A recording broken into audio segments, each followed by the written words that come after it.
full screen करें?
Introduction to large language models, how they work, how do we prepare them, how do we use them maybe also.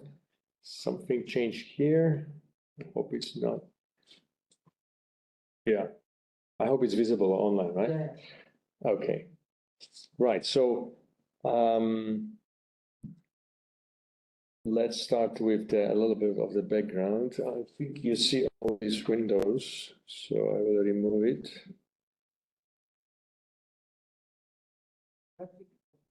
Yeah. Okay, so the topic is very fast changing, large language models. It's fascinating also. And I try not to put too much mathematics, how they work, but more the understanding and intuition about LLMs. And what I want to say also is the number of papers is increasing a lot. Those papers that in the title or at least in the abstract contain the word large language models. So many that you had something like almost 10 papers a day on just one repository, Archive. Archive is a repository where you put a preprint of your work before publishing it officially, so that at least you can gather citations. Well, I always need to update my slides very quickly when I'm doing this lecture. On AI, I probably don't need to talk much about artificial intelligence, machine learning, and so on. Now we have this new term, generative artificial intelligence. That's because we are creating new content. Doesn't have to be text, although we will talk mainly about text. It will be audio, code, images, and text, simulations, videos, and so on. So LLMs are part of generative artificial intelligence, obviously. And they use machine learning ideas, and in particular deep learning, where you have many levels of trained network. And large language models are these days used for almost all natural language processing tasks. So the task I was showing yesterday, most of the recent papers would use transformers to solve them, like classification, translation, summarization, generating contents, and chats, and so on. So it's a kind of general purpose understanding tool for language and generation tool for language. Of course, to train the models, you need a lot of data, and we'll talk about it very soon. So LLMs are used now, as I said, for the tasks of NLP, but also power search engines. So embeddings means a vector representing a paragraph or a document, as well as query or a question. So these embeddings are generated also by transformers and are powering search engines these days. Also, different areas of science use large language models. Psychology professionals use using even a brain fMRI data and collect it somehow to combine or contrast with embedding, similarity between embeddings, and so on and so on. And they have good progress on many tasks. What you see here is actually from the last year, so not that fresh, but just using one model, Palm model, and 0-shot, 1-shot, 5-shot, I will talk about it, but it means how many examples you provide to the model. And you see that if we increase the model size, number of parameters, you see that these models, even though this is a rather small model, they can beat human average performance, maybe not the best performance of humans when we talk about small models like this, but already very good.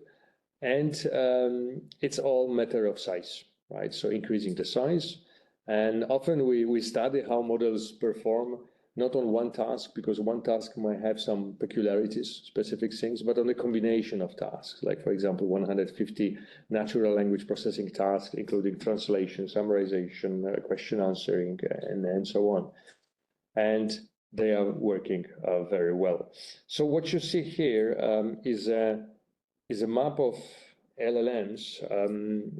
Well, also from the last year, although the authors of this paper updated this map.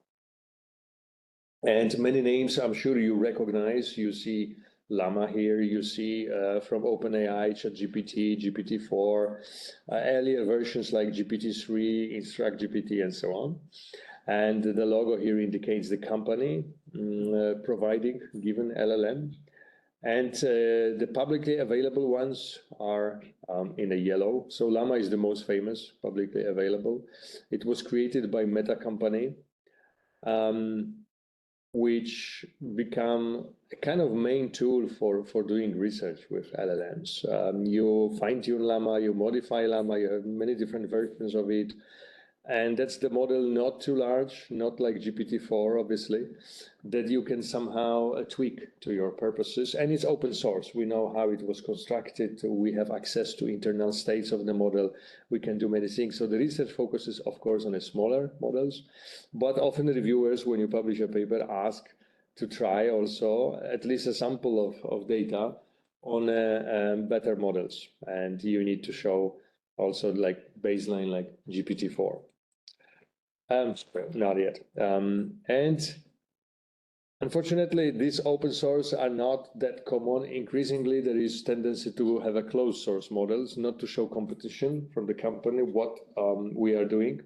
So we have many closed models and also two large models for which you have access only by API. API access becomes a dominant access because of the size of the model and secrecy.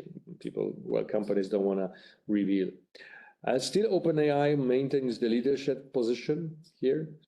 But other companies, as you see, like Meta, right? But also Google are also joining the, let's say, the race and releasing their own large models. The screen is not shared. Excuse me, sir. Screen is not shared. The screen is not shared, but it's really shared here, I think. Sorry, I was not setting all these things. So I was talking without sharing slides. Not good. Deepak, maybe you can help me.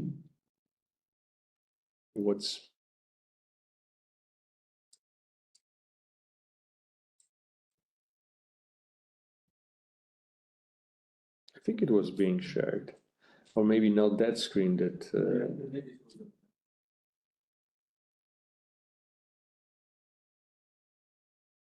Share, let's try again. Oh yeah, maybe this one we click, PowerPoint.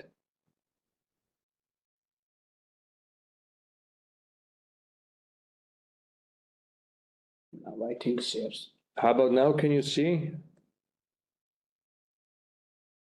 Hello? Yes, sir. It's visible right now, sir. Yeah, okay. Sorry for that. Now should be fine. Let me remove this window. Wow. Okay. Right. So this is the roadmap of many LLMs, but not all, obviously. Many are closed source, some open source, and you see big company names here with their logos. Bloom is quite interesting. This language model was made by a consortium of many European players, especially many universities and volunteers, and they focus on languages, multiple languages. In Europe, we speak many languages, so the model is good at handling large number of languages. And it was trained like a volunteers initiative, universities together. completely open source, although the number of authors, like as well in many models, you have a long list of authors' names in the technical report or in a paper because so many people contributed to one model. And training these models, we talk about millions of dollars essentially because they require so much access to GPUs and preparation of the data and so on. And we have also increasingly many domain-focused LLMs, like Bloomberg is releasing one. Medical, obviously, we have many financial, scientific, even someone made in Austria, language model, small one, but train on travel data, on reviews of travel and many things. So you have also domain-specific LLMs and the generic ones like shown here. And I like very much something called perspective of yet. On this one, I heard from one OpenAI engineer. If someone says this idea doesn't work, or this model is not good yet, not good, we actually add the word yet because this is a moving target. Things are constantly being redefined, rechecked, and many problems that were not solvable, they are now solvable. But this perspective is not yet so not so obvious for many people, because in a normal science, when you do experiment now, let's say you boil a water at some height and you measure whatever pressure, temperature, and so on, you can repeat it 4 years later, 3 years later, and you will have the same results. But here, if you do experiment and assume the baseline is by the best model, and let's say you cannot solve the task with this best model, but you revisit the same story 1 year even later, the things change. And this is, this is against, let's say, scientific typical situations, if we consider state-of-the-art as the best model's performance. And also, this is a chance for many newcomers to the field. You don't need to study NLP or information retrieval for many years to be where you are now, because things change so drastically that you can very quickly jump into train and learn new things. But for professionals who stayed long time in the field, it's a big challenge to relearn many things. So we have actually this baggage that might be even harming us, those who stayed long time, to quickly switch to completely new technologies, completely new ideas or paradigms of computing. And for newcomers, it's a good chance, obviously. And then, well, these models are very interesting because of one aspect of them, so-called emerging abilities of the large language models, which means that if you increase the scale, at some point, the task that was not solvable becomes possible to be solved. And just to prove that this is the case, let me show, I have to click on this, just a bunch of windows here. Sorry for that. Okay. The task that was not solvable is now possible to be solved. And here you see, for example, a complex task from the viewpoint of machine, such as arithmetic, such as Persian question answering, or unscrambled words which you need to bring back to the correct form, or some kind of mapping of an image and text, natural language understanding, and so on and so on. And you see that if the model size increases, at some point you have either non-zero performance or at least a big increase in the performance. And actually, the science still does not know very well why it happened. Why is the reason? We have some hypothesis that that's probably because these complex tasks are composed of many smaller tasks. And once you are able to solve all of them in the chain, you suddenly solve the entire task. So that's what we observed. This is studied, and this is very useful thing. Although in some... Hello? Was there any question? Although at some point this might be, in a sense, disheartening for researchers who just say, well, why do I need a complex algorithm if I can just switch to the bigger model and problem solved? But still, we do the research. And although it may seem that many things are not predictable in LLMs, actually there is still a lot of predictability. What you see, for example, on the left is a figure taken from OpenAI technical report on GPT-4. And they were training progressively with a large and large compute, so basically more parameters, you can say, training the model, but they wanted to know exactly what will be, let's say, performance of the next word prediction or a loss function, whatever you want to consider, when the scale is increasing a couple of magnitudes later on. And you see the prediction is the dotted line, and actually what they achieved was this green dot, right? So at this point, let's say somewhere here, when they are continuously, expanding the model, they could know what they can achieve later on because it was so predictable. And the same here on certain coding problems. So generating a code, you see that you can predict this capability later on. So it is still possible to do a lot of predictions. Not everything is suddenly shooting to the sky with these emerging abilities. I just wanted to show that.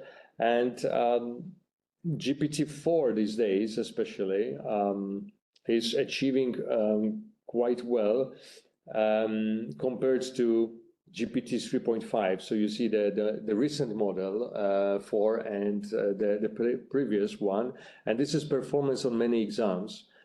These are standard exams in US to enter to high school, to university, and so on, like statistics, writing, physics, and so on.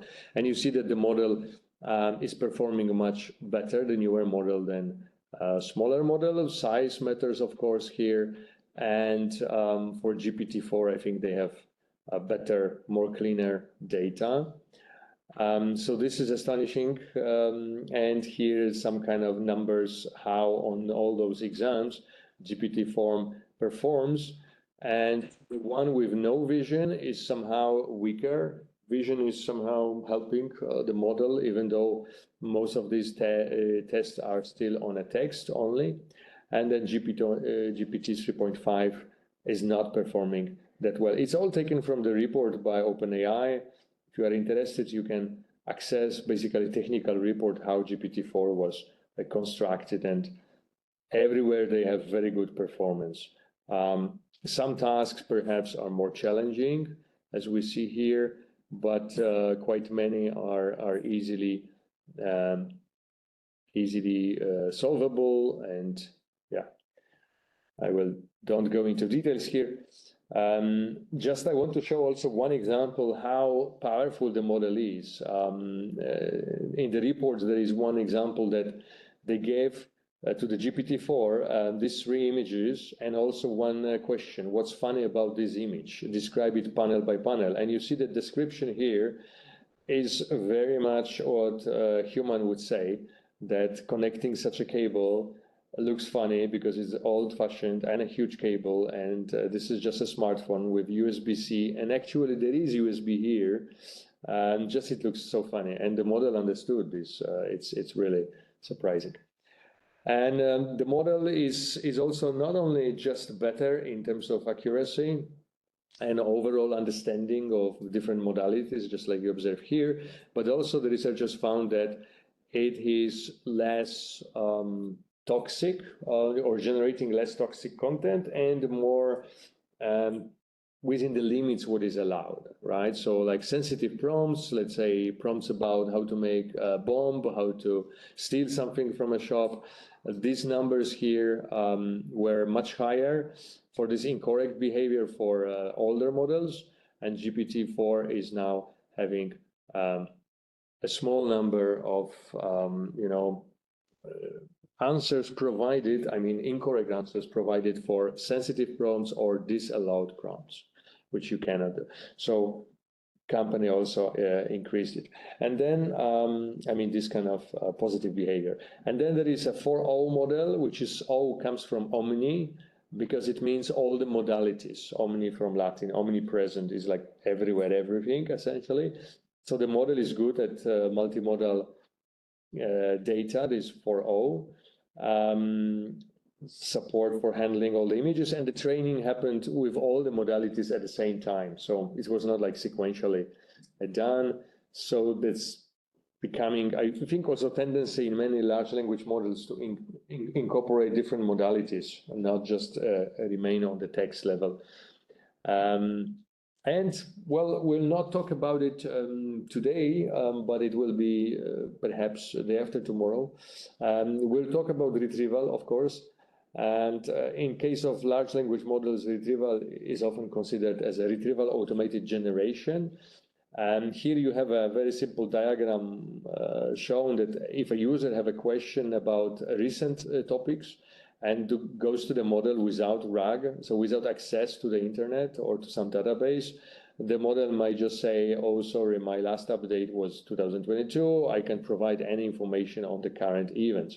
But then the model that has access can issue query to, let's say, well, Google Search API or Search Engine API, get the data as a context, from which LLM will provide the answer, and maybe the answer will be up to date. Of course, it's not only about the timing. RAG is also good for privacy-sensitive data that you don't want to share to the cloud, or you don't want to tell your customer that your data, sorry, but it went somewhere to US or to China or wherever. They may not be happy with that.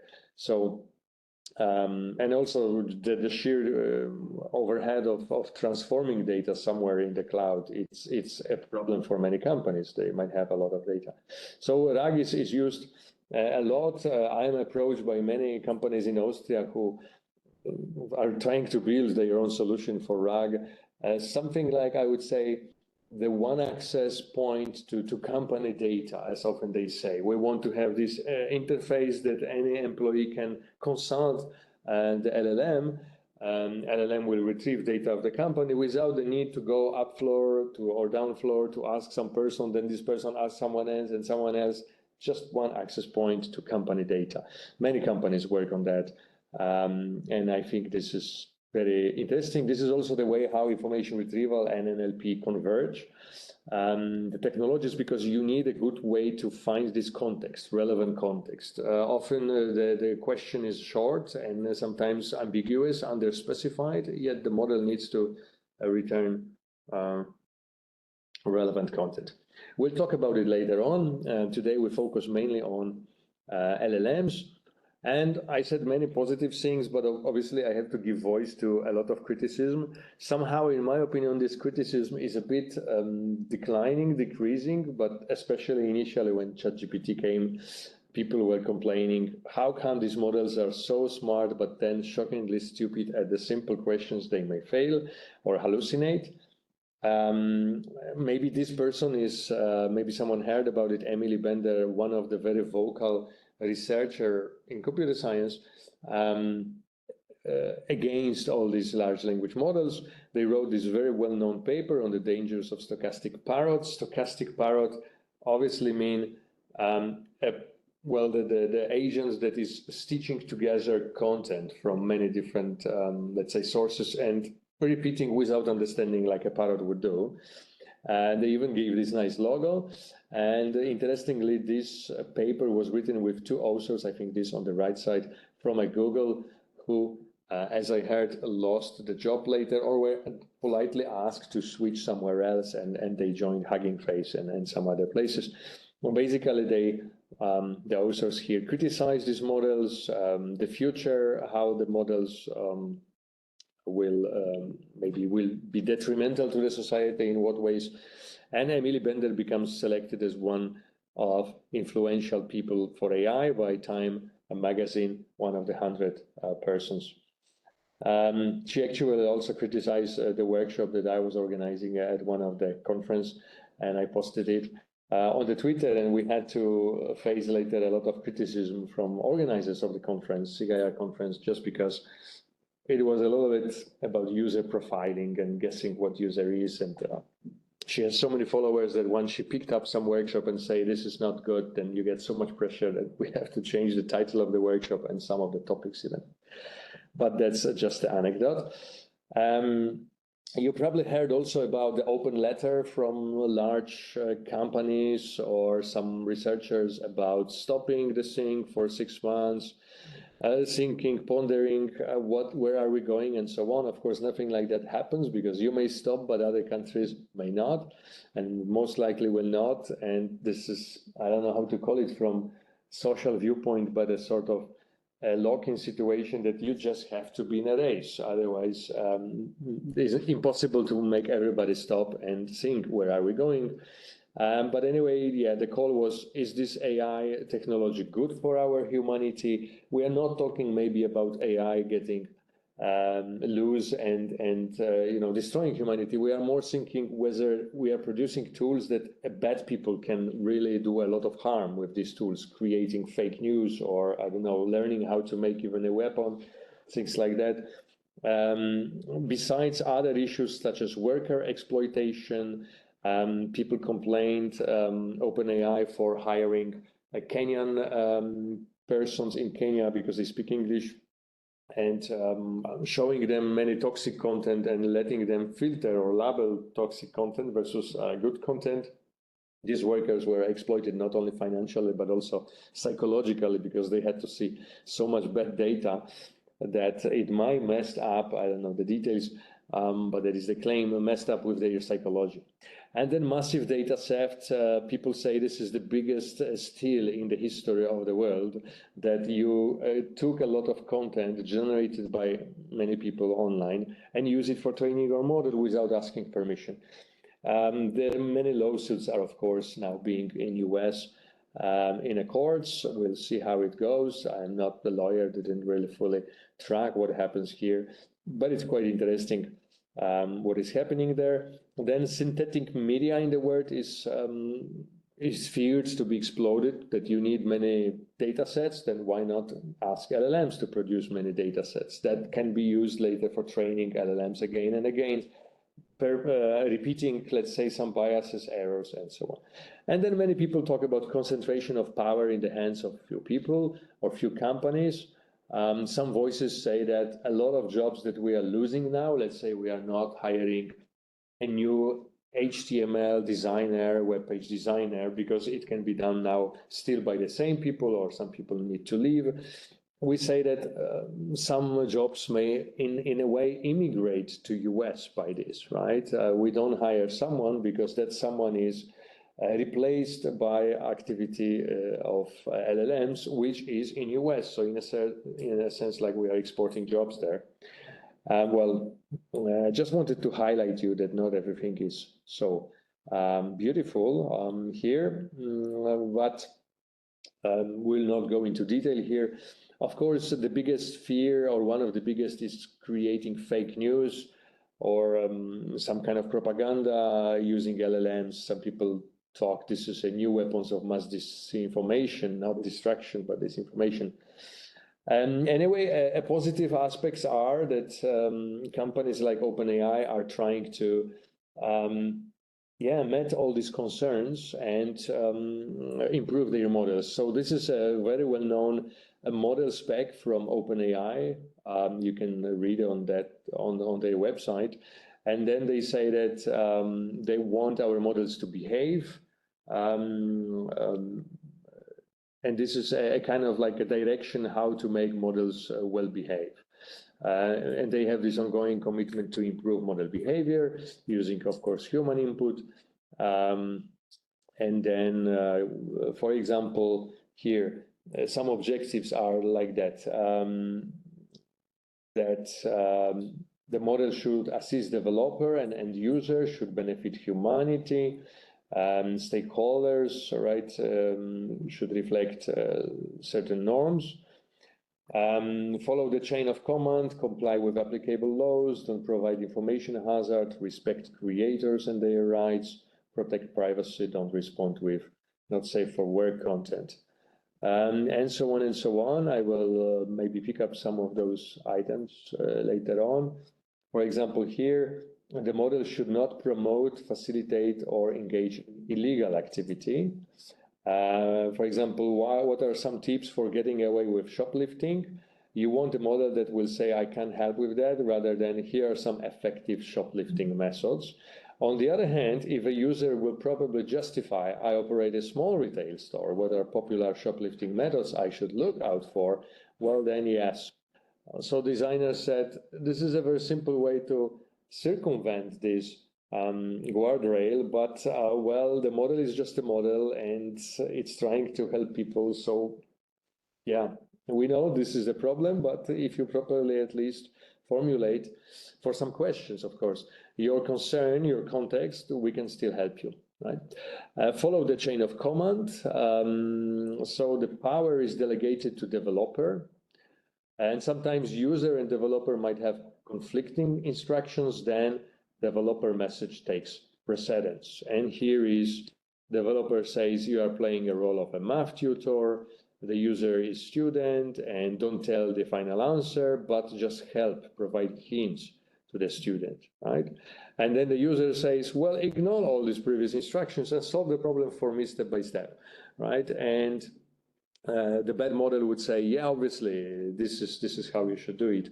But the good model will say, let's solve it step by step and trying to educate, learn in agreement what developer suggested initially, right? So that's another objective according to OpenAI that needs to be considered. Be as helpful as possible without overstepping. So on a sensitive topics, be careful with advice, right? So if a user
and maybe using another produced, and probably it's the best to divide into steps the time, not to say too much, because then it will, assume, so maybe generate this. We will show today many examples of prompts, how to make effective, but I think sooner or later it will be a norm to produce such a data set. Maybe you just will need a prompt, something like make it diverse, always the same way, or make it even with some errors, so it sounds like a human would do, depending on the scenario, of course, right? So, well, yeah, we'll imitate a human and human level more and more. Right. Can I continue? Is it fine? Yeah, okay. So, so as you see, the model here should provide some information, careful to jump into the quick conclusion. And in another case, let me just click here. Another case, we need to ask clarifying questions, right? Write a Valentine's Day card to my husband, and then rather than immediately outputting something which may be hallucinated for the context of this marriage, it's better to ask something, is your husband, I don't know, liking something, or can we say this or that, right? Right, so clarifying questions, and then don't try to change anyone's mind. And this is quite interesting, I think, because we should still respect user feeling and opinions. So, you know, the earth is flat, someone says, and then if the model will be too strict, I can't agree, you know, this is misconception. Maybe that's not good. It's more like, I'm aware some people have this opinion, but actually this is not true. And then if the user still insists, the model should say, well, yeah, that's fine. Everybody has a different opinions. Well, just like a well-behaved, rounded person, you would say, the conversation should be. But this was all about, let's say, ethics, good behavior of the models. Let me now go into technical aspects, starting with a statistical language model. So modeling language in not using transformers, what was before the famous paper in 2017 about self-attention, how people were still generating a text. And this was called language modeling. So language modeling is not that old, sorry, not that recent, as we would say, because it was a very important task in NLP that was helpful for speech recognition, predictive typing, authorship identification, and so on, way before LLMs came. Just like here, we see these continuations of the prompts before, we see a continuation of the queries a long time before, and often this is generated from a query log where many users issue query, and then we know what is the following word to come, typically what is expected. And also these tools for helping handicapped people that cannot move the body, cannot speak, might be were benefiting also from language modeling. So let's say the user can look into the screen, and here camera is detecting the position at which user is looking. If you fixate your eyesight on a certain point, it will be here, the letter will be added. But as you can guess, you can speed up the situation if you predict what a user might want to say, what will be the next word or even character, and show maybe a list on the left or right that the user may now choose entire word rather than go character by character. So a simple way to assist people like that with this augmentative alternative communication. But how this statistical modeling was done, right? So basically it was all about n-grams. That means a window, a sliding window over text of the size n. If it's one, they are just individual tokens. If it's two, we take two consecutive words, three consecutive words, and generate correspondingly unigrams, bigrams, and trigrams. That was all about this statistical language modeling. Of course, there's more than that, but the essence was just to, see how common is something like is a sentence, a trigram here, or this is a, and then reason on all these probabilities. And the goal was to compute probability of a sentence or a sequence of words, just like here. How likely is observe all these words? How valid is the statement in English? We can, of course, redefine this task, caring only about conditional probabilities, how likely is to observe a certain word, given the history of these four words before, right, on the left. And this is equivalent representation, obviously, from probabilistic approach. And that was called a language model in the era before transformers. All those data, probabilistic conditional probabilities or overall probabilities for many pieces of the language. Let's see example. If I have its water is so transparent that such a combination of words, and I want to know probability of it, I can apply a chain rule of probability. So this would mean I care about the first word, how likely it is to observe then the second word, but conditioned on the previous word, then the following word, but conditioned on the two earlier, basically a chain rule in the probability, as you know, which would mean for our string, we have many multiplications products of conditional probabilities. And maybe for our string, it would be, well, I don't have the number, but essentially you would need to do these multiplications here, right? So that is the general intuition, how to calculate a score for a text. And having a score for any of these words will help you later to generate a text, obviously, because you can pick up the most likely words following certain history. The problem, well, not the problem, but the calculation of these probabilities at that time was just done by counting. So you look for how likely, how common you observe this string. Its water is so transparent that D divided by its water is so transparent that, in order to calculate conditional probability of D following its water is so transparent that, right? So this is just a conditional probability, obviously. But the problem is, as you can already guess, we don't have many possible sentences to observe something that long like here, even if you have a large corpus from the web. This sentence doesn't seem anything strange, but how likely we can observe it? Well, maybe just a couple number of times, which may not be enough to reasonably reflect differences in the likelihood. So then the typical way at that time was to use assumption, Markovian assumption.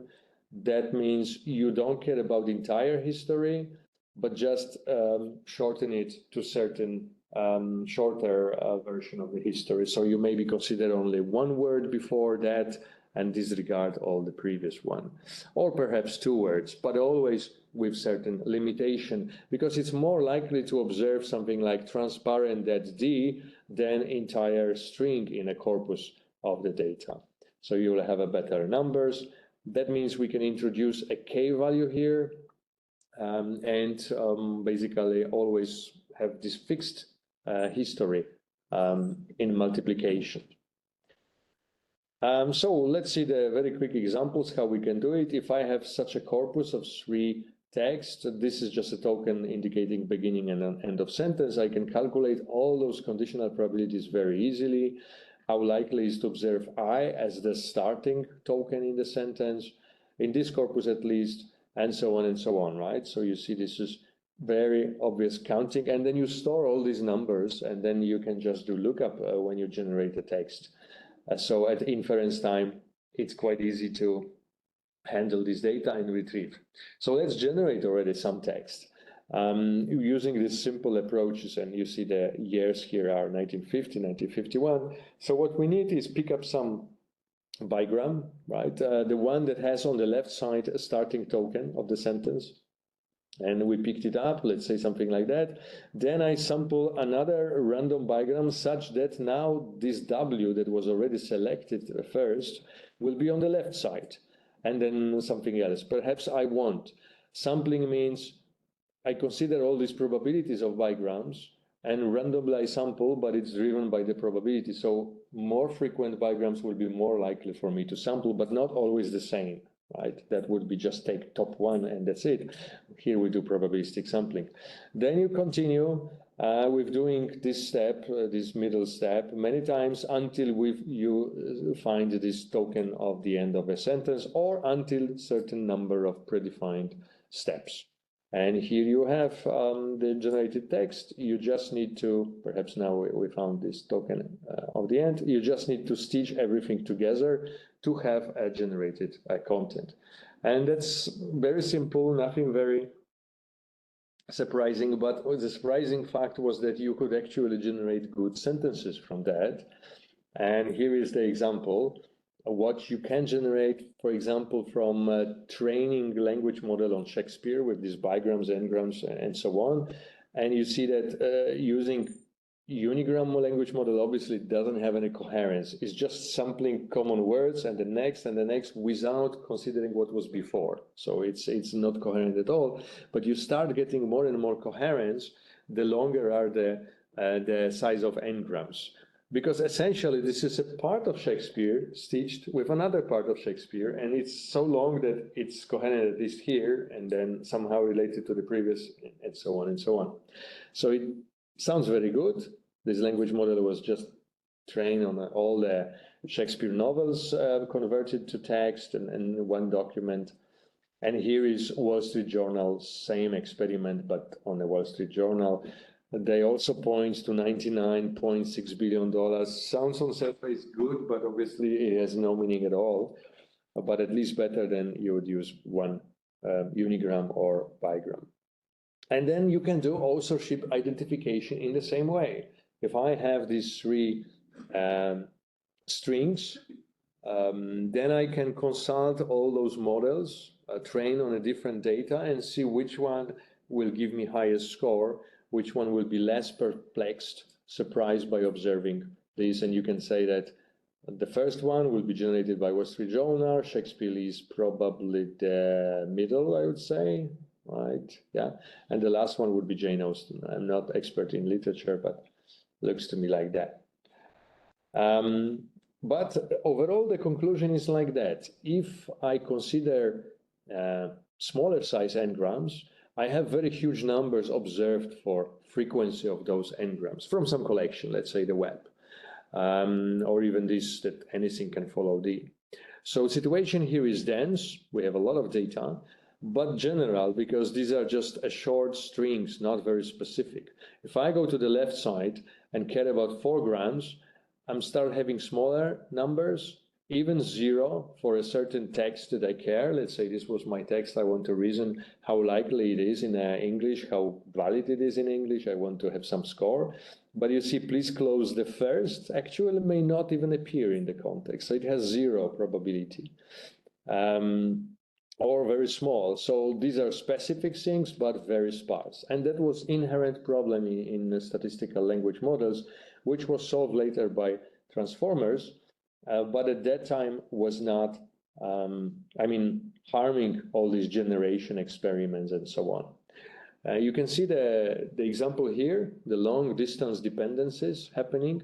The choice whether it should be is here or are is actually depending what you had at the very beginning of a sentence, singular or plural form. Or this fly stalks is influenced by the subject that might have been way more than 5 tokens between. And usually what I have seen people used up to 5 gram, not something like 7, because then the data is too sparse, or you also have too big size of the language model, too many variations to even store it. And the same also the last sentence, right? To know what should be here, the model may not be able to answer it because it's just too long distance dependency. But still, people at that time generated a nice text. Well, nice in a sense of looking like a text. There was in 2005, or around 2005, the experiment by MIT students who have this simple generator of papers, computer science papers, trained language models, statistical language models on a bunch of scientific papers, and then generating, and you see this is kind of, suggesting a good paper. Sometimes we as reviewers may, anyway, don't understand the reviewed paper. So, well, someone might see and say, well, that looks fine. But obviously this is a complete rubbish. And surprisingly, these papers were accepted by some conferences, the low-level ones, lacking any strict review. And here on the website of this project, authors were asking for donation to go to the conference and present a paper. I don't know how it happened, but it would be quite interesting to hear their presentation and see the slides. And you see what was possible with the technology before transformers came. Obviously now transformer, what can do is that the choice of all these words, even like this one I'm showing here, would depend not just on the near context, but on all the content, right? So you can generate much more reasonable, logically sound, coherent text with them. I will not talk that much technical details how transformer is built, because that will be tomorrow by Professor Sriparna Saha. I will just give you the idea of the language modeling with transformers.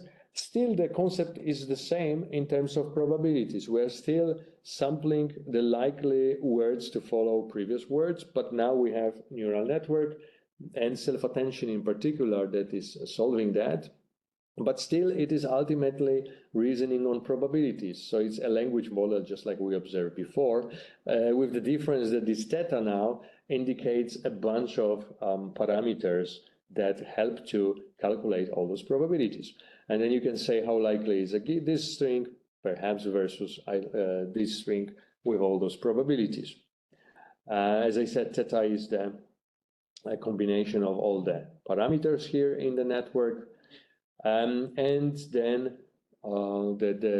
how sound is a certain string is multiplication of these conditional probabilities, where you check how likely is a given word, considering the history on the left side, but it's now unbounded. So entire string that was already generated is considered for the choice of the next word, whether the word should be jumped or the dog or the hat, following what was before this history until step T.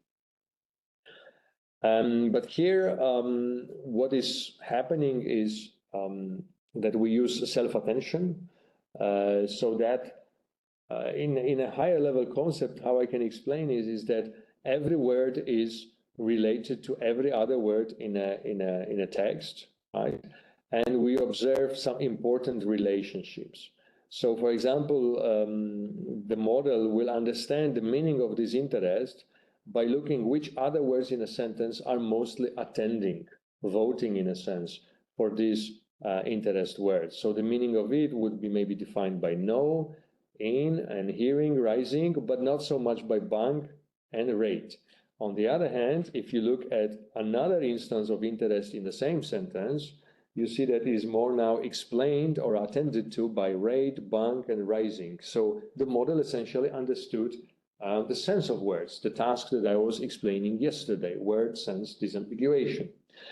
This interest here is different than the previous mention of an interest, and can even find the similar terms to it by comparing vectors generated for this particular token. And here also, the word it is defined by dog and chewed, so we know that it relates to dog, which is a task of anaphora resolution, pronoun resolution, that I also was explaining yesterday. And interestingly, if you, let me click here, if you just change the previous sentence, if you add, if you change this hungry here to delicious, right, the meaning is modified just by this simple alternation, so that now it is defined by bone. It relates to bone, then to the dog, simply because of the presence of another word here. But what happens in the entire document is that a certain mention of a dog now is related to all the other pieces of the document, far away with the long dependencies, and that the understanding can arise, and a meaning of the any token could be related to some long-term previous mentions in the context. But essentially, the modern transformers, how they are pre-trained is that you are constantly asking the model to guess what is a certain word after seeing the string. Like he wants to drink hot green, and the model is trying to guess. If the guess is correct, we are happy, but if the guess is something like Sprite or Fanta, it does not agree with hot and green perhaps, then internal parameters of the models may need to be updated in that case. And the beauty of this is that you don't need to label data. You essentially don't need to ask people to prepare big data sets. What you really need only to do is mask progressively word after word, and then ask the model to guess it. And that was, I think, probably the biggest miracle, beside, of course, architectural solutions, how these models were so successful and could be trained with so much data without asking anyone to label data or gauge some data. It just grabs things from the web and progressively mask each word and ask the model to uncover, guess the word. But let's look what the models really learn. It's not just about every time next word. They learn about geography, let's say, in the first sentence, right? Is located in Tyrol, Austria should be here. They learn the syntax, which should go here. They learn, as I said already, co-reference, that the word here, the masked word should be hair, shoulder, right? They learn also some kind of topics or even some knowledge that fish, turtle, seals, and what would be here related. Obviously not spaghetti, right? But something about those animals. They can learn sentiment, trying to uncover what the word is here, right? The word here should be negative, should be saying something. The movie was terrible because the story is 2 hours watching, and then the only benefit from watching is the popcorn and the drink. So the movie was disaster or terrible. It's learning sentiment. The model can learn some story by listening to this and now being asked what this should be here, right? Some kind of reasoning, some situation, and even arithmetic. What would be the next here? Of course, this arithmetic modeling in a basic form as we see it here would be just without understanding, just picking the most likely number in that particular context. And obviously, the models also learn our biases, racism, sexism, whatever is there, without treating them in any special way, unless, of course, you design a model to align with human values to behave well, which we'll talk slightly later on, how to do that. And also what you can generate, not only generate a string or reason about a string, but you can also have a vectorial representation for every word here. You can take it from any layer of the transformer, probably from the last one. You can, of course, convert them to softmax values to have probability scores for these words.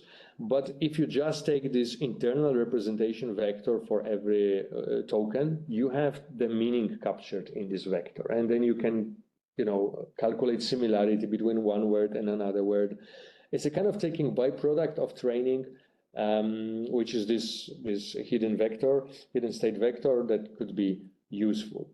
And I want to come back to situation before the transformers, where you represented the meaning of the word by a simple co-occurrence of this word with all other vocabulary, right? So if I want to represent iPod as a vector, in the past, I was just looking how often it is with AN, perhaps in some window, how often with music, with road, and so on. And that was very long vector, size of entire vocabulary, which could be 10,000, but in certain cases much longer. And same for another car. And then I can calculate similarity of these two words simply by looking how these index values here agree, right? If there is good correlation, then there is a similarity between these two. But now we have this dense vector representation simply by the solutions like in a transformer. You have much smaller size of the vector. You don't need 40,000, you can have 1,000 only, or 400,000. You can have 50. And these solutions were even before the transformers, where 2vec was once popular. Even LSA you can use to condense these topics. LLMs, of course, can also generate such a vector.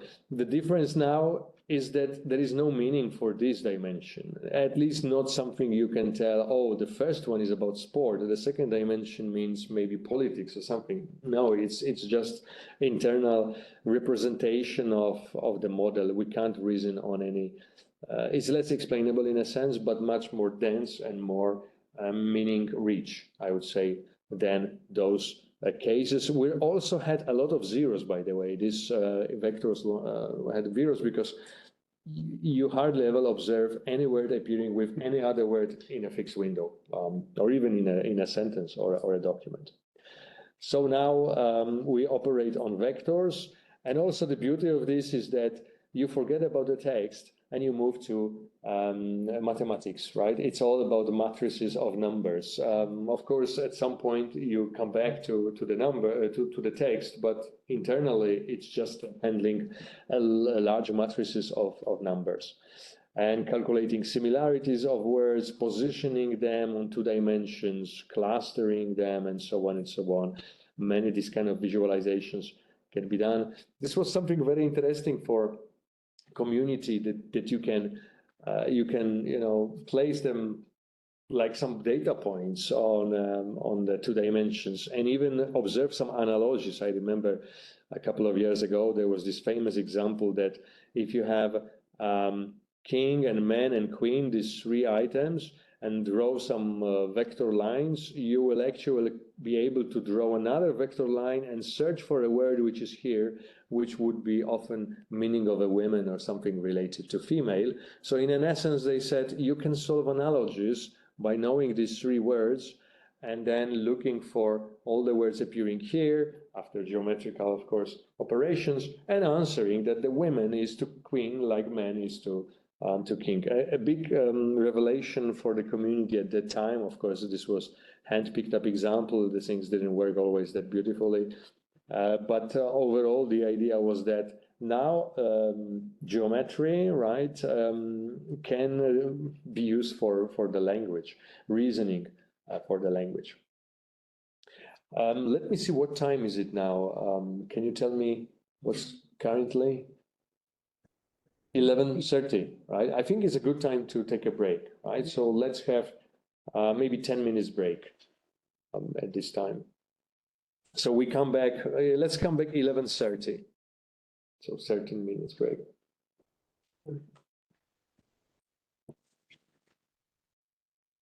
Deepak is going to bring you tea, sir. Okay, perfect. I need a long tea. Chai only. After this break, we'll talk 1 hour and then take a break. It's up to you. We can see. Perhaps Yeah. we can take in feedback from them. But how many hours? It's 1 hour? No, 2 hours still, right? How long I was thinking? Yeah, Yeah, I was like thinking 1 hour. 1 hour you have, sir. Yeah. 2 hours 2 more. hours.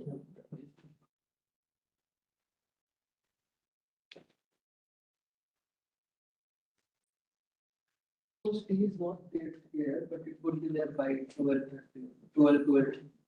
One more break will be there. Adam sir will be teaching for 2 hours more.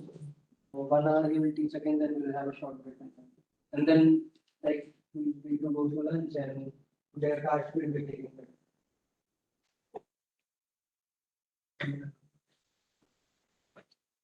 Yeah.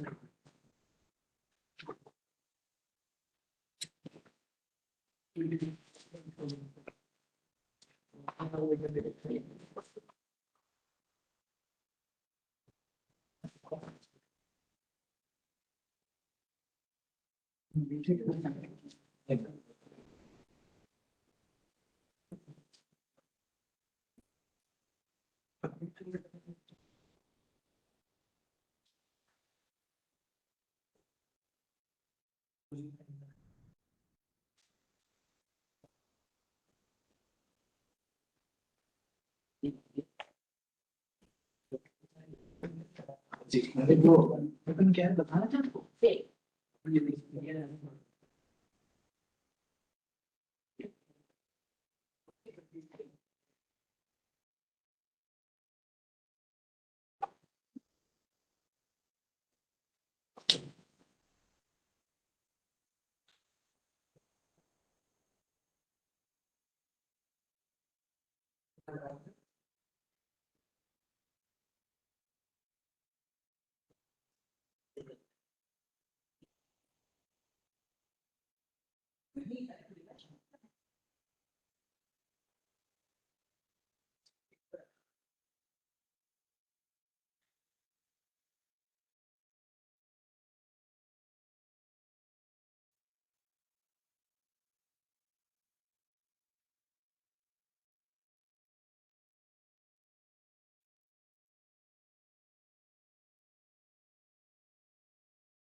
आप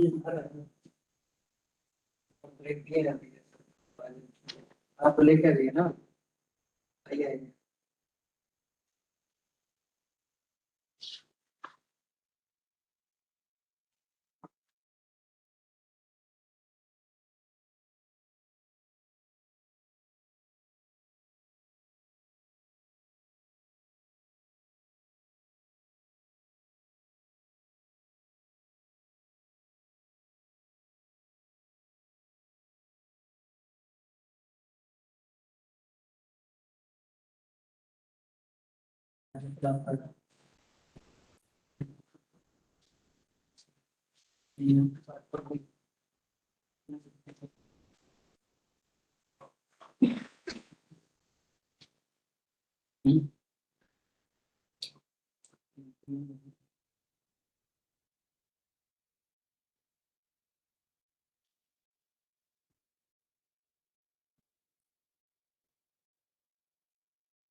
They could just use this one, Steve.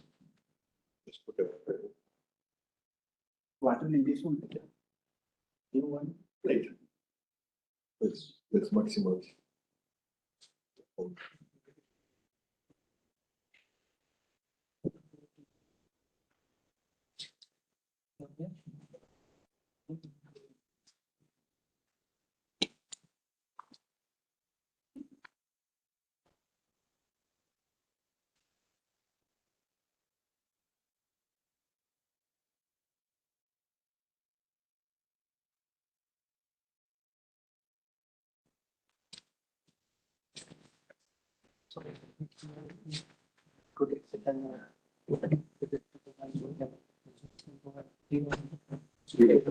Okay, what time is the lunch? So once you're finished, like around 1:30 or something, like 2 hours more. Then take you to guest house. where So you- enough time to eat.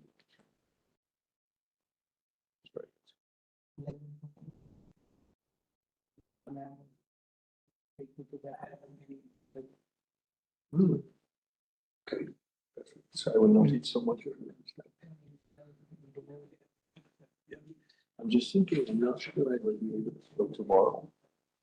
Still okay. We can, but like, yeah, I know we it's can. very interesting. It's fast. But I will tell you later today. Yeah, maybe so. So If the same guy would buy tickets from the airport, now he will be accompanying us, so I need to inform him. Of course. Yeah. Of course, I would love to see this. So then on last year on Friday, I'm receiving that. I have my exam in election studios. So either tomorrow or day after tomorrow, or else then somebody else will take. Yeah. We did that too. See, today is what, Tuesday? It's Tuesday. Early Tuesday. Tuesday. Uh, Right, you see. And we discussed today.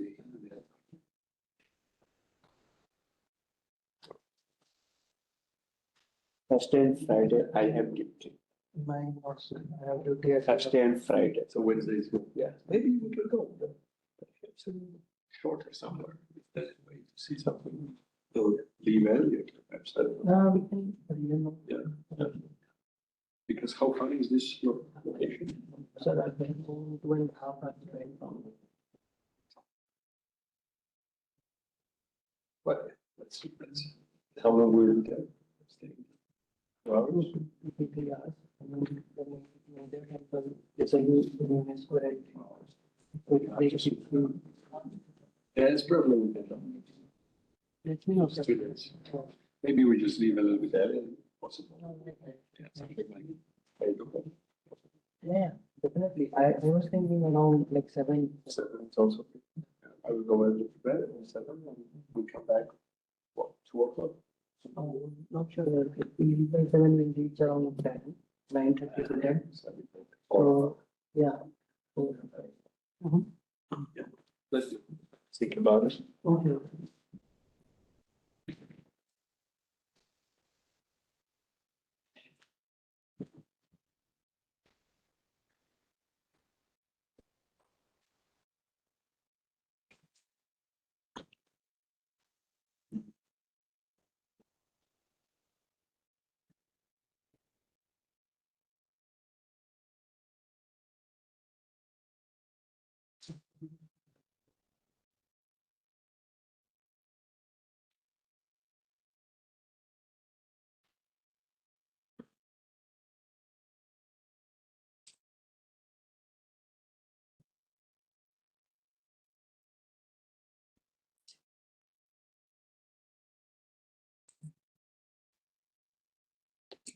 Is all okay? Yeah, I can start. I didn't change anything, so it should be fine.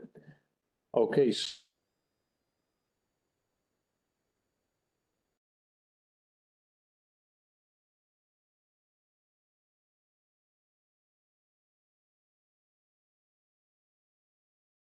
I'll take Lisbon to work.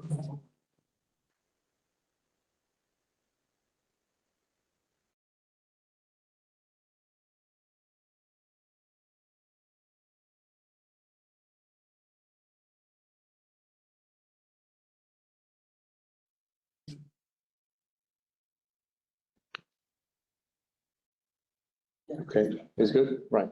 Right. So let's talk about preparing pre-training data for large language models. If, of course, the model is sort of open and there is at least technical report on that, we can understand what was used for training the model. Here are some, maybe I shouldn't use the word recent here, just a slide was created a bit earlier, but here is just a snapshot of what certain models were using for training. For example, Falcon, 40 billions that comes from United Arab Emirates, was supposed to be good with Arabic language, was mainly trained on web pages, but you see other models have also scientific data, books, conversation data, like ChatGPT especially, that is good on handling conversations with users, and also on the code. And usually the conclusion is that the more diversified text you have, the better will be the model. So it's good to have many different types, genres of the data. And the code, for example, is helpful not only just to generate some code for programmers, but was found to be helpful for any reasoning things by the models. So the models learn more structured thinking, more logical reasoning, thinking, using just by being retrained on the code. So sometimes it's good to add a code just to strengthen the reasoning, mathematical, and structured language capabilities of models. Heterogeneous sources is useful, helpful. Here are some models, samples of data for GPT-3, an older model to train it. So you see Wikipedia is continuously always used Wikipedia to train the models, but it's not big data. GitHub content, New York Times, Wayback Machine. This is interesting because that's a content that was in the past on the web. It's an Internet Archive, a non-profit organization storing frozen versions of web pages. And you can go back way in time, for example, to see how the page of IIT Patna looked like in its early years, and so on, right? So the community is actually now searching for a good, high-quality data sets that, of course, from the web, you can get a lot of content, but well-maintained, error-free content is important to get. These are the common stages of data pre-processing. We get some raw corpus. We do filtering by some keywords, removing noise like this one. Using language filtering, you can detect what language is the content, and if you want LLM to just be trained on English, the task would be to then drop any other content. You can do metric filtering based on perplexity of a model. I may ask another model that I already have and ask it, are you sort of calculate me perplexity score for the content? And if the model is too perplexed, that means the content is somehow strange, noisy, and maybe we can remove it from training another model, right? So you can do also a simple measurements of how smooth is the text, and then remove anything that is maybe according to existing model somehow weird. Not only based on keywords, well, you can also use HTML markup here to find it and remove from the corpus, because corpus is large. You will not be able to manually clean it. So we need some steps here. And then the duplication is removed because, is done to remove redundancy, because it has been found that if you have different sentences, different documents, it helps a lot the model to generalize, to learn not to memorize things, right? To find this interesting, useful pattern, not just simply copy the content. And there is a lot of redundancy on the web. Sometimes people say that 30% of the content is just repeated in many pages or even more. So you can remove some redundant duplicate content, up to you how you choose, on the sentence level, document level, or some other level. A private data reduction could be, we can replace anything like Alice with just a person name, a token person, or just remove this part, perhaps. People might not be happy to learn that the model knows their telephone addresses, and so on, maybe collected somewhere from the CV. Well, people can react differently to that, so that may be useful. Then tokenization happens later. We talked a little bit about tokenizers at the last meeting yesterday, that you can train it on the data and find common subwords. You can either train your own tokenizer on the data here, or just even reuse existing tokenizer. And then everything is mapped later to numbers, and we are ready to do the pre-train. The duplication is useful. And in general, the conclusion is that higher quality data gives advantage. So engineers spend a good amount of time on providing corpus to be high quality. Then here is just a very quick slide about tokenization, that if you let's say only use a fixed vocabulary, then any novel word, unseen word, and as we know there are many of those constantly coming, would not be mapped to any meaningful vector, but only to unknown token if we use a fixed vocabulary. Something like tasty here, or misspelling like learn, would be just converted to unknown token, which is not maybe what we want. Or some newly coined words like transformerify would be just, again, unknown. However, if we do subword tokenization, even though something was never observed during training, like this tasty, which could have any repetition number of these letters, would be still parsed to some subtokens. For each of them, we have some understanding from the pre-training stage, and overall, the meaning of this word could be somehow approximated, even though it may have never been observed during pre-training. So the subword tokenization is commonly done. We know this IFI, for example, is doing making a verb out of a certain noun, and transformer maybe was already observed. So you see that this can help. The idea is to be able to say something about the words, even though they might be strange, never observed before, but we could, of course, character level would be too limiting. We cannot attach semantics to a letter like C, but word level, on the other hand, it's too coarse-grained.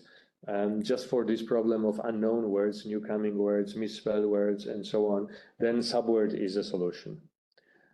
Of course, tokens for words like chat and work, especially short words, will be still just same as the word is, because no need to divide it, and it was observed frequently enough in the context, sorry, in the content to be a separate token. Now let me talk a little bit about text generation and decoding, which is called decoding for the models. How we generate text. And the idea is very similar to what we have seen for statistical language models, to always relate the choice of the next word conditionally to what was before, beginning of sentence, but at a later step, beginning of sentence and the word that was already selected. This is a condition to what should be generated now, and so on and so on. So you take this word that was already generated to increase your history, and actually you are doing sampling from probability distribution to generate another word and another word. And that is the most important thing in a text generation. Auto-regressively, word by word, considering previously generated content or the prompt, if you continue right after what user said, to generate a text. But even though it sounds very simple, there are many things here that we can modify, especially how to choose every word at the next stage, how to sample things. The easiest way is, of course, greedy sampling. So if I have beginning of sentence and then I have all this probability distribution over vocabulary, and I just pick up the most likely term, let's say dog. But obviously this would always result in the same continuations, and may not be always good. At least it will not be creative or interesting. It will be just a very, let's say how you would ask someone to always say most likely word after the previous words. Well, will not work so well. So then what is typically done is generating sampling from distribution. So you have this probability vector over all the tokens, and then based on these probabilities, you are sampling the word. So you are likely to pick up dog, but you also have some likelihood to pick up head and even some noise. So would not be, very grammatically to have my jumped generated, but that's the procedure, right? Sampling from probability distribution, given all those probabilities. And here, many advancements have been done, how to modify this decoding. For example, you can remove the noise, so a small little likelihood of words, and only sample from some number of the most probable tokens. So essentially, you would consider zero probability for anything less than some number of the most likely words. Then in a sense, you remove this unreliable tail. Why do you do that? You might say, well, this is such a small probability that anyway, I will not pick up words like that. But if you consider how many are those from the zip distribution that I was showing yesterday, that many words are very rarely appearing in a corpus, then you will have such a large mass of probability altogether that is better to remove it, because you may actually still generate some noise. So that solution is called top K sampling. You consider the most probable K words to sample from and disregard everything else. It's just described what I mentioned that. But this top K sampling is also not perfect. Look at these two distributions. Perhaps first we have hi, my name, and then what will come next is one very likely choice, which is the word is, my name is, and then many words with a small likelihood. On the other hand, here I want to, what will go later, any verb could be. So the distribution is more smooth, not so abruptly declining, if I order the words by their probability. So if you consider top K fixed, let's say 5, you see that here in this left case, you consider now noise. But here in this case, since K is fixed beforehand, you will not give any likelihood to words that are still fine, right, here. So then the solution is to actually alter this value dynamically, depending on the shape of a distribution. We can do that. One idea here is so-called nucleus sampling. So we have some probability mass that we consider, let's say 0.9, and then depending on the shape, this will be more or less words falling into this total mass. And it's more dynamic and more related to the shape of the distribution. Now here we don't have words ordered by the probability actually, but we just take the most common ones, and until the value is, let's say, to some threshold, cumulative mass essentially. And another solution for decoding, and actually the most probably well-known, is a temperature sampling. So we are adding here certain value tau that is modifying this distribution. We are not kind of cutting by threshold something, we just change the shape of the distribution such that if the temperature is smaller than 1, then we'll have more spiky distribution by modifying all our scores with this value here. And we'll have less diverse output, but more concentrated on the top words, so less hallucination case. On the other hand, with high temperature, we have more diverse output,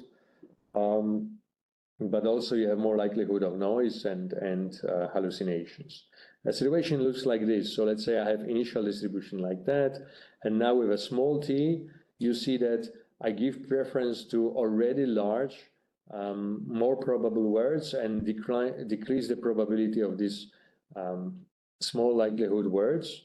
And on the other hand, if t is high, I more equate things. So I give now additional preference to those things that were, those tokens that were less likely initially, and now I have more towards uniform, not purely uniform obviously, but more democratic, someone might say, solution. And you see what could be now generated. Here is a lot of repetitions. Again, the cat was taken, the cat was then, right? So you just have redundancy because a small number of probable tokens only.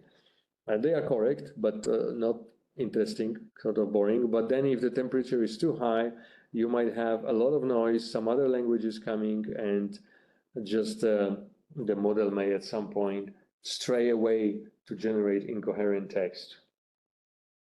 So this is one model, and it's typically, sorry, one parameter, and it's typically available for end users to modify. And most of my students, when they have this parameter to set, they try to set it with a low value to have also more repetition and more how to say, not repetition, but more reliability in the results, that someone can repeat the experiments easily. So it has to be, of course, clearly defined in a paper, what's the value of the parameter, but also focusing on the true knowledge, true choices of the model, not giving much space for this randomness that is more appearing when the temperature is higher. So we often do experiments with very low or even zero value of a temperature. All discussion so far was about generating, picking up the next words to generate the text, next and the next, and so on. But you may ask, why not to pick up certain number of words to be generated ahead? And it is called beam search. With a certain, like you would have a lighter, have a beam, and of course it has more and more possibilities, so it's expanding this beam later on. But then you calculate all the variants, and then pick, let's say, 4 next words, 5 next words, because by this you may overcome some local minima cases, because the choice of the next word, let's say about, may look fine now, but later on you will realize, or as a human you may realize, that there was not a good choice and decreased other possibilities later on, which could be better. So why not to spend a bit more compute, do more calculations, but then look a bit more ahead, and with certain beam size value generate the couple of tokens at the same time. There were many actually proposals on the decoding, I would say very interesting ones.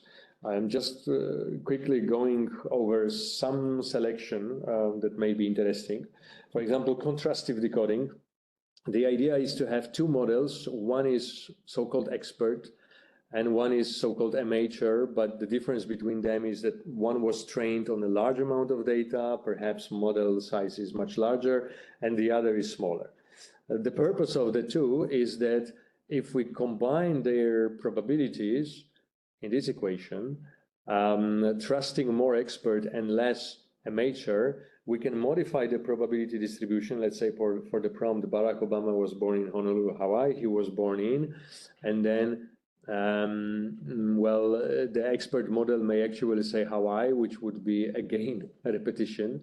But if we contrast also what is proposed by amateur model, and then you will sort of remove amateurness from the expert model, right? So just pay attention to something that is different what amateur or smaller model would propose, which in this case, a simple difference of the logarithms would point that now the year should be used for decoding. And that's very simple solution, a contrastive way, but you can extend it to many other scenarios. You can have one model trained on legal documents and the model trained on generic documents, and maybe play them together somehow. So the difference of the knowledge, or use them together to support, could be benefited in a way. And it's possible to, of course, manipulate that layer of the decoding layer in many ways. And I will show you an interesting way of preventing undesirable continuations of text. Let me just remove these. Let's say I want to limit the harm, and perhaps a string input by a user or just a previous string is 2 guys in the bar start A, and now you are proceeding with the picking up the next word, but rather than operating on a standard fashion, you are now considering certain context, certain element, and being more careful. I have to click, being more careful with the generation, so that not pick up something that would be, let's say, not good for children, right? Or just noisy. Well, not noisy, but something less reliable, less, yeah, I shouldn't say reliable, but less good. So we have many solutions for that. How to modify this probability to have non-toxic generation. One solution is to have a generic language model, but also 2 language models. One is toxic and one is non-toxic. The difference is that one was trained on a toxic content, seeing many bad things, and one was trained on many non-toxic content. And now during decoding, you of course have your traditional way of picking up word, but also give a weight here, which is depending on what these two models will say about the next word. And you can have some parameter here adjusting the impact of this weight here. And what you want is that the choice of the word will be likely in the good model, non-toxic, but less likely in the toxic model. So then you may not generate a fight as the next word with this solution, but a conversation, discussion, right? Two guys in the bar start a conversation, not start a fight. A very simple technique to prevent some kind of bad things to be decoded. Again, in a sort of combining different models fashion. Another solution for the same purpose is not to have a model, two models here, but this weight component would be relying on toxicity classifier that is continuously making decisions in the window. Is this toxic or not? With the next word, will it be toxic or not? And then the model might say, oh, this is quite toxic, right? And then, or the I'm not sure the exact solution here. Maybe it's actually opposite in a sense that now you give a preference to non-toxic stuff. This is a small issue, but essentially you have a classifier that gives opinion, is it good or not? And then this is used as the weight for decoding to manipulate the initial probability distribution by, let's say, playing down likelihood of bad words. And that is control text generation with future discriminators, the research paper in 2001, proposing alternative to what we've seen here. And this was called the expert, so decoding time control text generation with expert and anti-expert. By the expert, we mean some model that knows what is good, and anti-expert is the model that is actually making toxic proposals. A takeaway from the decoding part of this is that even though it's simple and sort of, it would seem like just the last layer, but it's very powerful. You can do a lot of things with manipulating decoding, and many improvements in the model performance are just because good decoding was used without modifying, let's say, pre-training data or the internal mechanism of self-attention and so on. So the conclusion is that it's worthwhile, at least for a research, to look into possible alternations of the decoding stage of the model. And now I will talk about fine-tuning. And fine-tuning is a fantastic thing for developers because they are benefiting from these pre-trained fine-tuned paradigms that this model was learned on a large corpus of data and is very costly, and you can't really repeat it in your own premises, especially in the university. But what you can at least do is to sort of direct the model, which is already pre-trained on a large data, to your task. And you might say, okay, this model is good at predicting next words. It's perfect at this job. It knows all these relations, all the sentiments, things that was there. But now I want to let the model focus only on sentiment, maybe review analysis or sentiment mining, and I input some review and I want the model to simply tell positive, negative, and that's all. The beauty of this solution is that now I can have much smaller corpus for fine-tuning, more task-specific, a couple of thousand even samples, and I benefit from this huge pre-training costly stage that was done there. I use it as a foundation model to do a certain task, and you get a lot of improvement here. Typically by fine-tuning is a typical question in the research papers. Did you also test with a fine-tuned model? Of course, we can do with a smaller model, not too large models, unless then we will need some solutions like adapter-based fine-tuning or using LoRa, low-rank decomposition to modify only certain parameters such as external matrix to do it in a cheap way, or bit quantization we can use. Anyway, this paradigm is what is very nice for end users or let's say smaller developers that we can use the pre-trained model and fine-tune on a certain tasks. And interestingly, I recently found also a paper that says the stage of a child that is the next couple of months right after the childbirth is a bit surprising if we compare humans to other animals. Usually animals can already walk, can already sort of operate more autonomously, but a child when young, I'm talking about like 5-6 months, is completely helpless. And researchers were always perplexed why this happens. Of course, we care about them, so the nature chose it as a solution. But now these days, biology researchers, medicine researchers, they say that maybe this is the pre-training stage of a human, that a human is just getting so much content without understanding. It's just stream of words, stream of images, voices, movements, and is pre-training the more internal model. Of course, this is a metaphor. We don't know how exactly this happens, because later this good pre-training stage will benefit further fine-tuning things, how to learn writing, speaking, moving, socializing, and so on, once you have solid foundation. That's an interesting, opinion, a metaphor. The paper that I was just now quoting appeared in a respected journal. I can later direct anyone if he's interested. Perhaps this is what Mother Nature is doing. We don't know, but it's quite interesting metaphor here, a solution.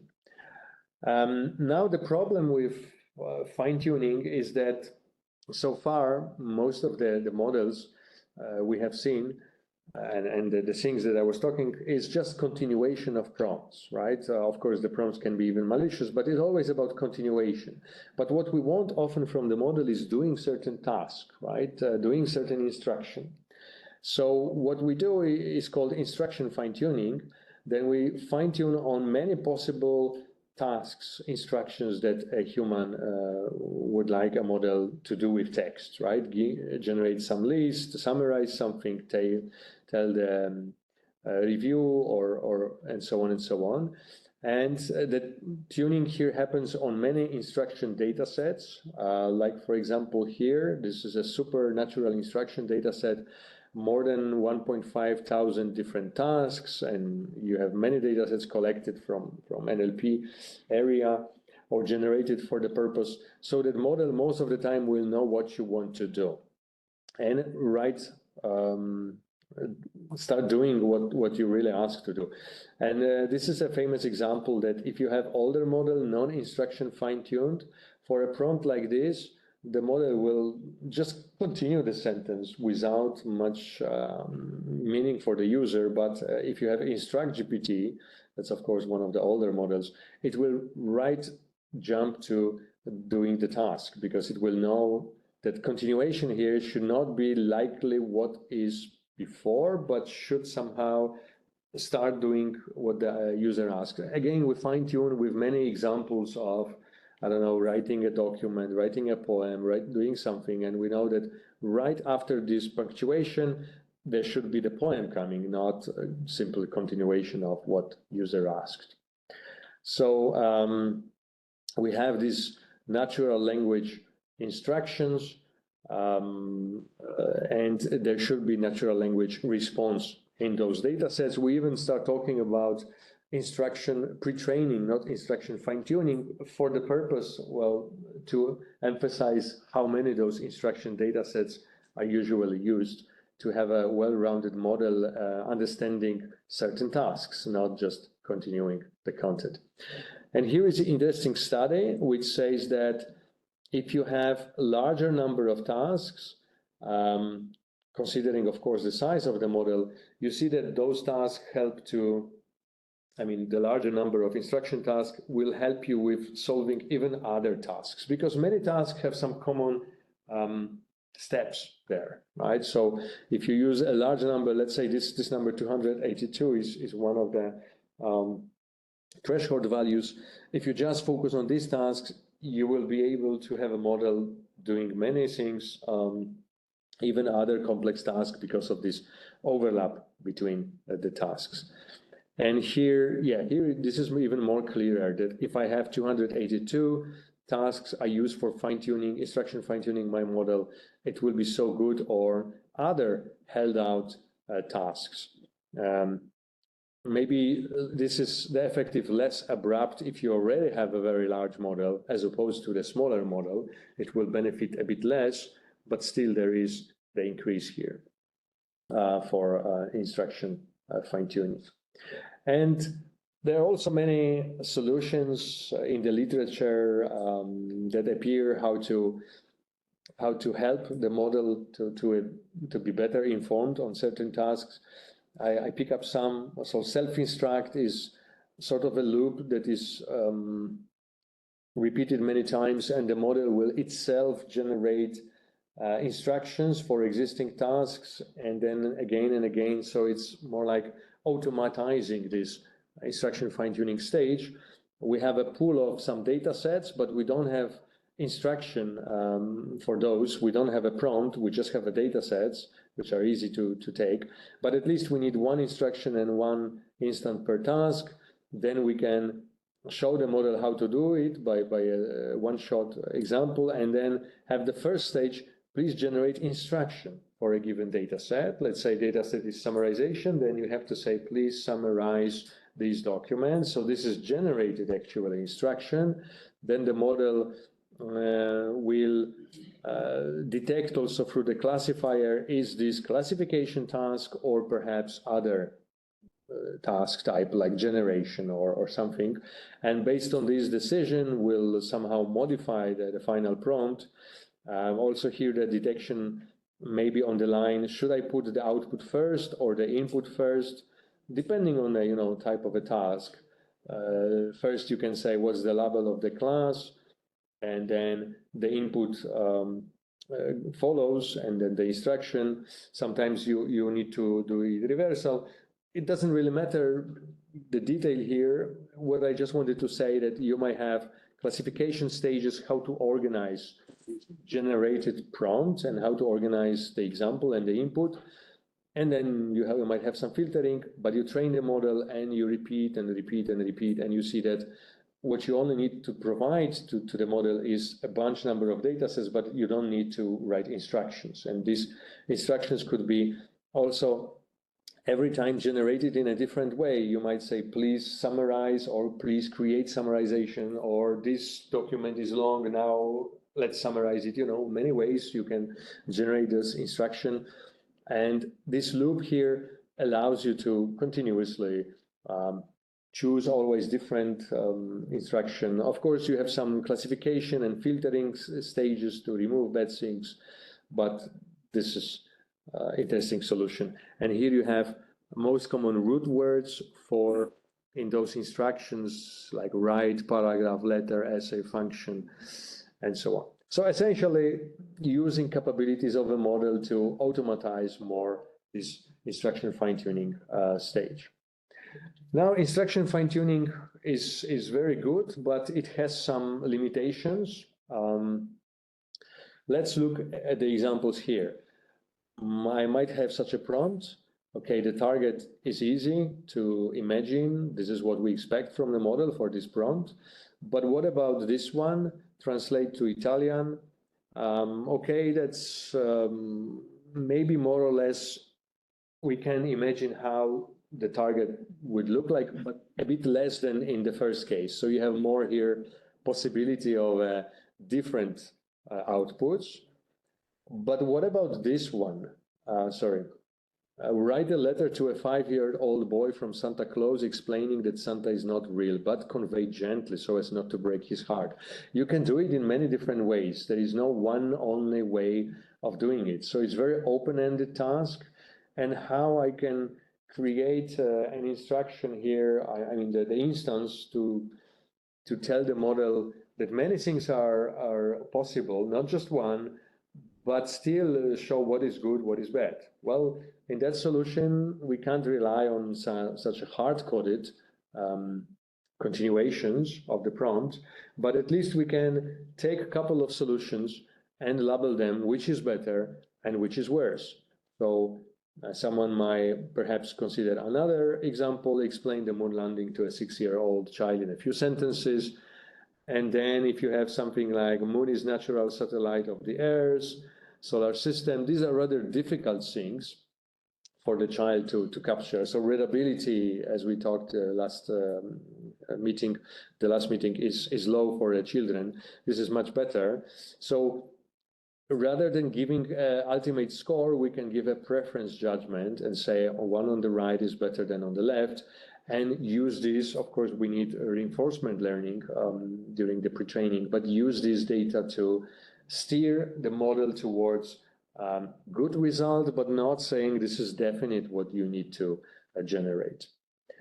And this solution is not only for having, relevant, good prompt, good, accurate generation, what we want, but it's also for aligning human values to what model generates. So we want model to be polite, we want model to be attentive, to be helpful, to be not toxic. Then you can have many pairs of possible output and say, this is better, this is worse, this is better, worse, and by this train the model. So this is like instruction fine-tuning, but now we have this human feedback, and it's called reinforcement learning from human feedback. It's quite useful. I'm thinking now if we should take a little bit of the break. Maybe it's not a bad idea. Would you be fine with that? Yeah. So it's now 12:08. Let's maybe start at 12:20. Okay. So 12 minutes.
ये bell से बहुत ही professional person जो आपसे मिलना चाहते हैं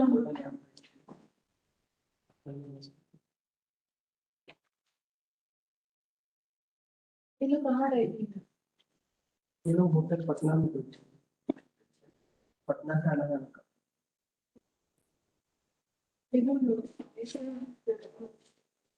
क्या बोल रहे हो? वो बोल 12:30 बजे बोल रहा है। अच्छा ठीक है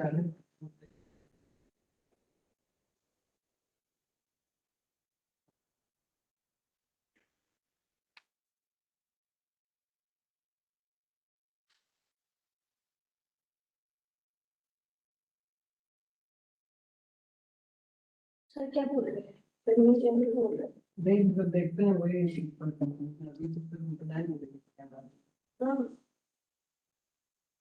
दीपक को आज मिला ही नहीं अभी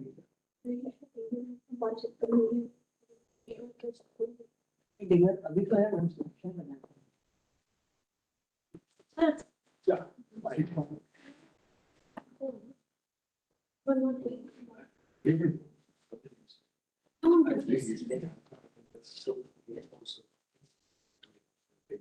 So what you want to write your review? What your students?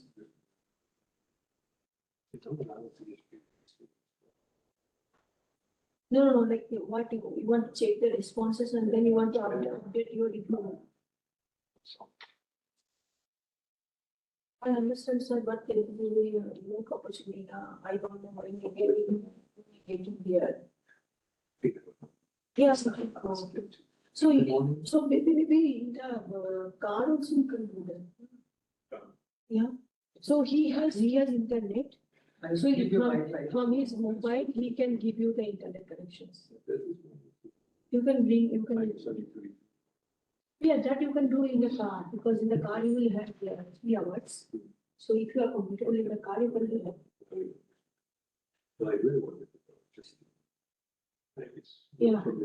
So because our mobile net is very good, that we have 5G connections, so he can give you internet from your mobile.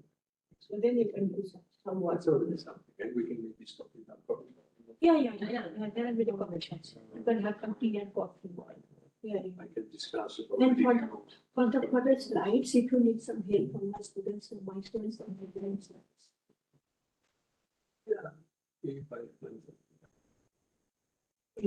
If you they cannot help, but the slides they can help. Yeah. Yeah. So you forward Yeah. the papers, ma'am will give it to anyone. Yeah, Akash.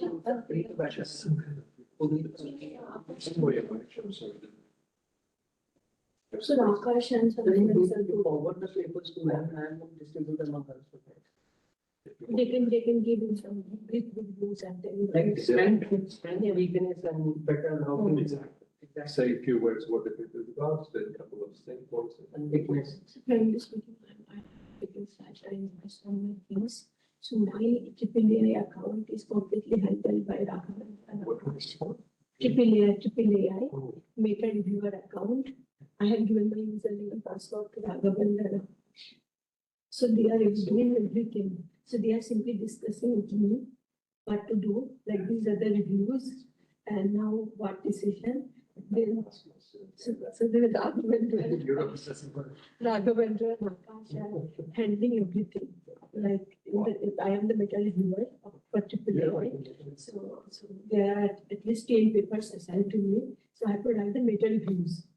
Okay. So I have given my username password and they are discussing that whenever for all the rejects there is no problem. For all the accept there is no problem. but you have good students, my students.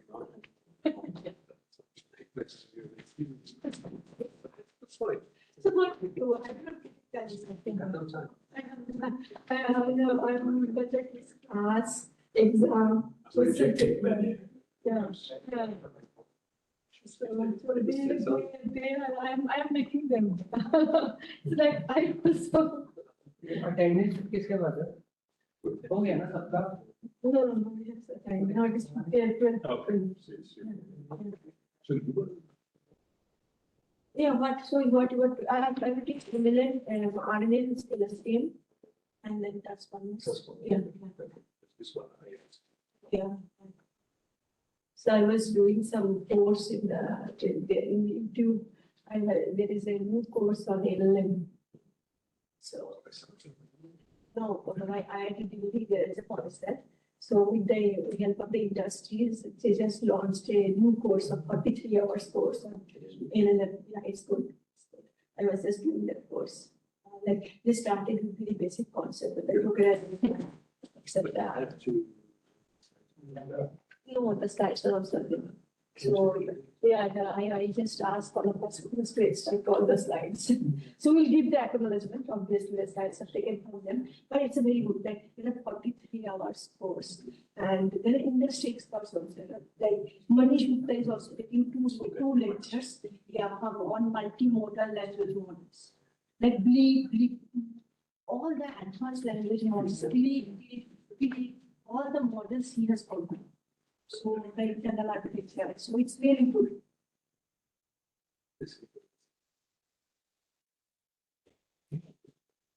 No, like they are very good.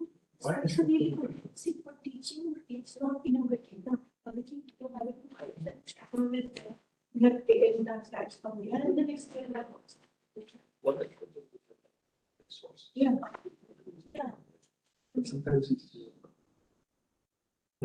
Yeah, and you know, these transformer concepts and these concepts, so you have to borrow. They are not regenerating the concept. And so many concepts and new concepts, we have to also get updated. No, it's too difficult. Like, we have to do one day. So many concepts. So what is sentence periods, thinking. Oh my God, so many new concepts. So there was one of our lecture on potential. I didn't teach you anything about it. It's sad.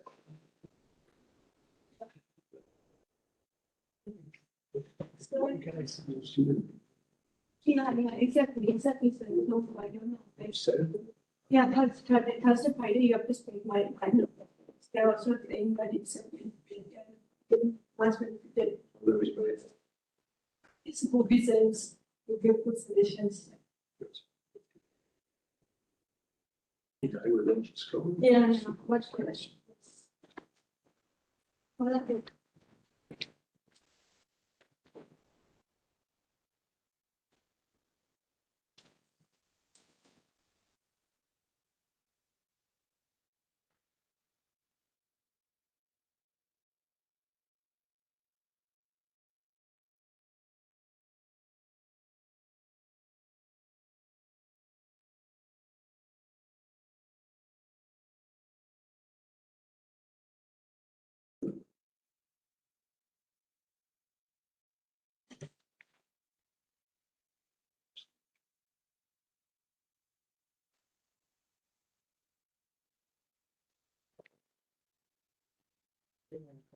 Charming.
Okay, so we can continue. I hope more people will join us. But before maybe starting with the new content, let me ask, is there any question from you about what was shown until now? Anything I should clarify more or explain more, or we could discuss anything about decoding, about the ethical side of LLMs, about fine-tuning, pre-training? Just feel free to ask me, right? Of course, you will have more information about how Transformer is built tomorrow. Professor Sriparna Saha will give you overview, starting from recursive neural networks like RNN, LSTM, up to transformer solutions. So you will see more technical aspects of that. I gave you, I think, good introduction. So you have some sense, some feeling how these things work, what we should do with them. But yeah, but if you have anything to pick up now to discuss, just feel free. I like interactive lectures, of course. If not, then I think we can talk about, yeah, there is something. So go ahead. It's not getting the questions rather than a viewpoint that I want the opinion if it could work relatively or not. Here we are using different techniques like linear types, POS, sentiment analysis, tokenizations, or the large language model, getting and the fine tune, just to perform the model more better and accurate. If we try to find in every sentence where it has been emphasized, in other words, sounds or the intensity of a sound on a particular word. Intensity of sound, right? Okay. So, as for example, if he's saying any sentence that you are emphasizing on a particular word, the meaning of sentence that change. Like the example of the sentence is, I want you to talk to me. It is a very simple sentence. But if I emphasize on I before saying the word, I want you to talk to me. Here the person is determined or the person is portrayed. In the second case, if I emphasize on the particular word want, so I want you to talk to me. Here the person is requesting firmly. So if I add more technique like rather than POS, rather than sentiment analysis, if we add one more technique like emphasizing the sound of in that particular model, that maybe the model could work more relatively accurate. What's your opinion on that? No, thanks for the question. It's a good point you raised. And when we speak, indeed, there is quite much information, not just in the choice of text, words, but also the intonation, the stress I put on different words. And some people say there's also, gestures, the face mimics, everything together actually amounts to quite a large ratio or fraction of the information.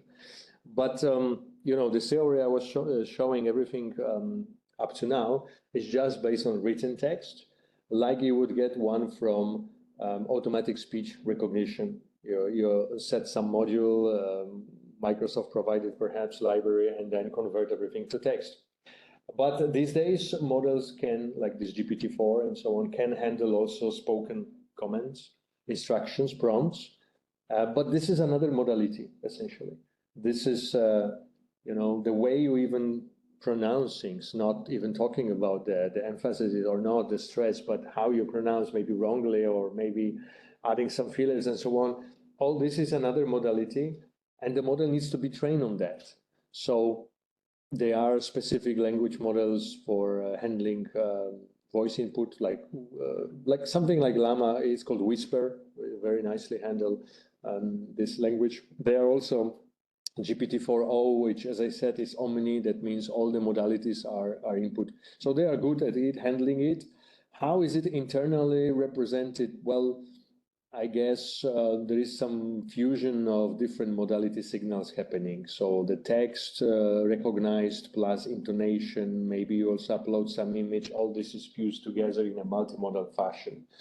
I will not talk so much about that because that goes way out of text input, but I can just tell that you need to consider multimodal models, language models that synchronize all these modalities at the same time and benefit from that. Yeah, that's perfectly good question. Anything else perhaps you have to ask on the material? Is it fine? Shall we continue? I still don't see the team from company here. I guess they will come soon. Oh, okay, good. We have. So I can soon start with the following text. Good. So, Hello, yeah, go ahead. hello, sir. I have one question. So, I've been working for my MTech project, which is related to like a multilingual translation of adverse media dataset into English. So, I have like dataset what I have received from one of the company is like in many different languages, more than 30 languages actually. So I am basically trying to explore the large language model also, uh, apart from training the model basically from a start basically. So like the thing is like I don't have any labeled data set. So suppose if I want to evaluate the model, which should be the better.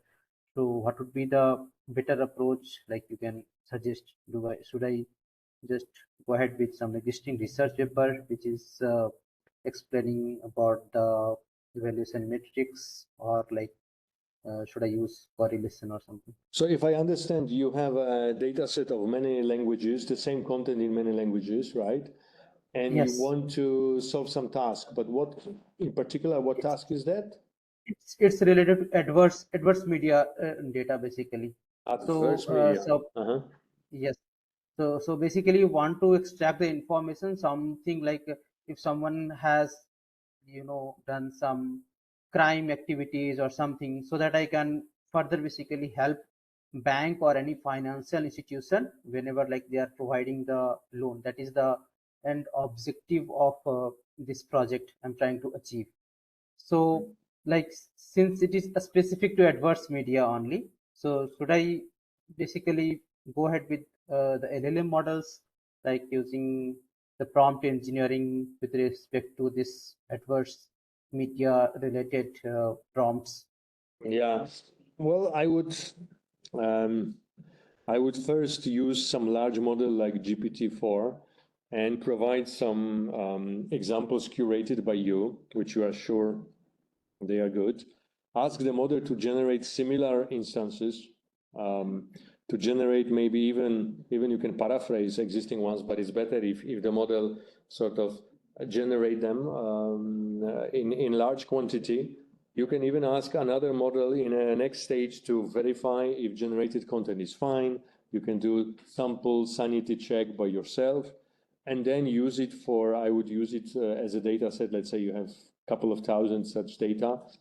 It might be costly at the beginning, but not too much, I suppose. And I would use it for fine-tuning another language model. It could be smaller, Llama, or whatever you want, Mixtral, on this data set, which supposed to be of a good quality.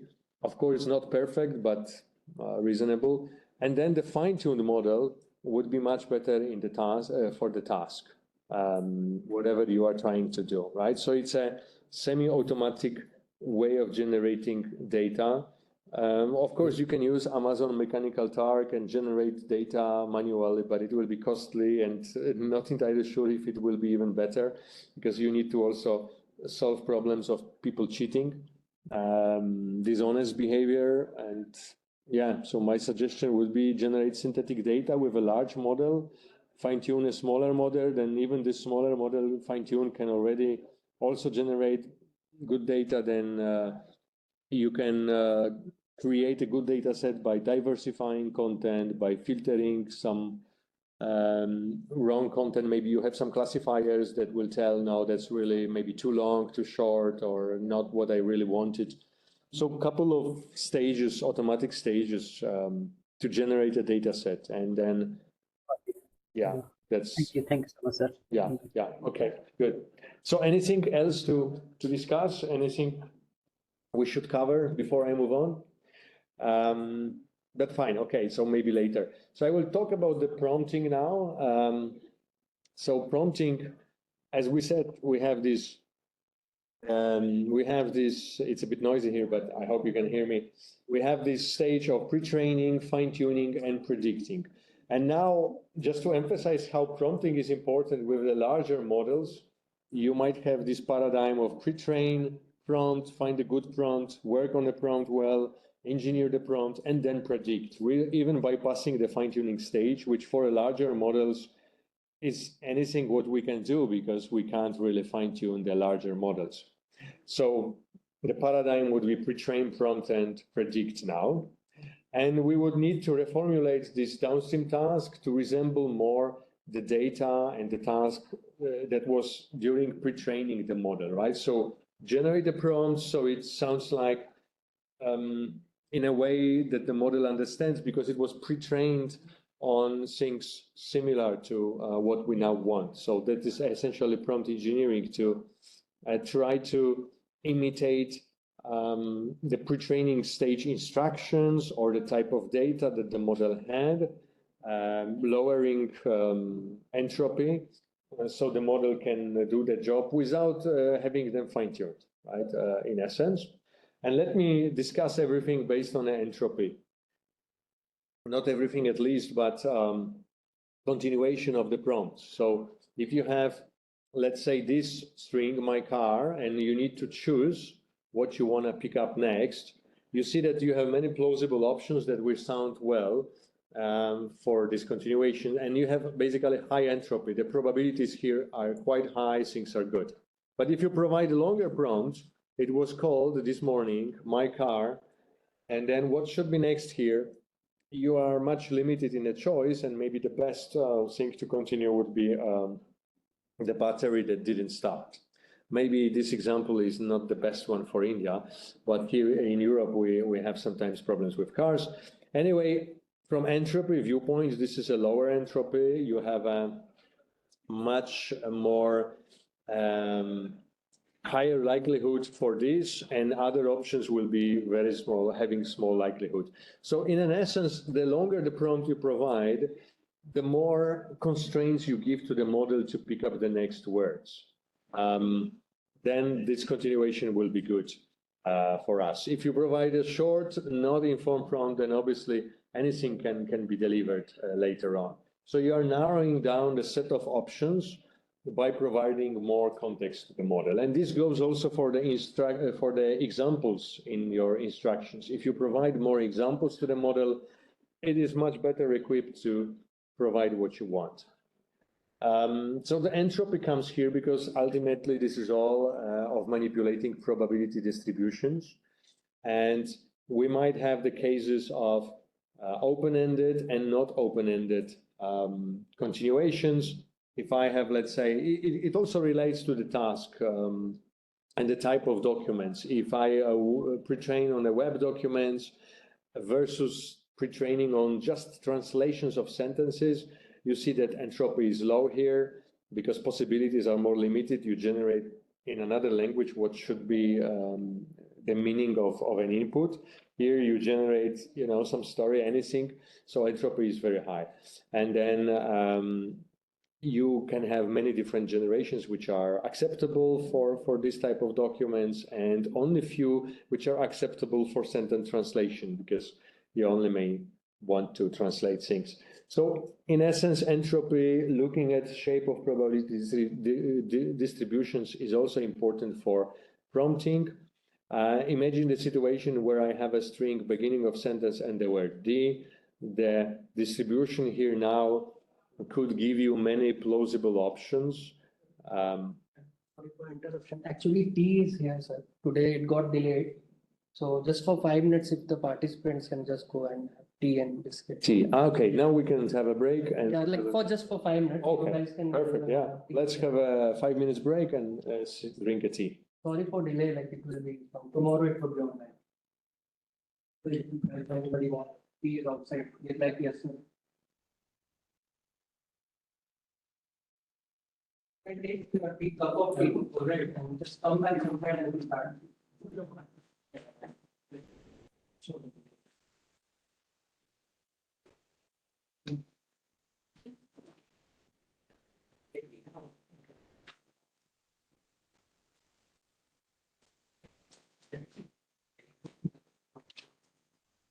You want some more water? Oh, yes, yes.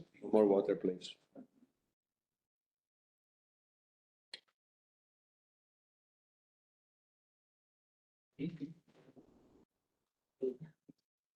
Is it a chai or what they provide? Chai. Do you want it?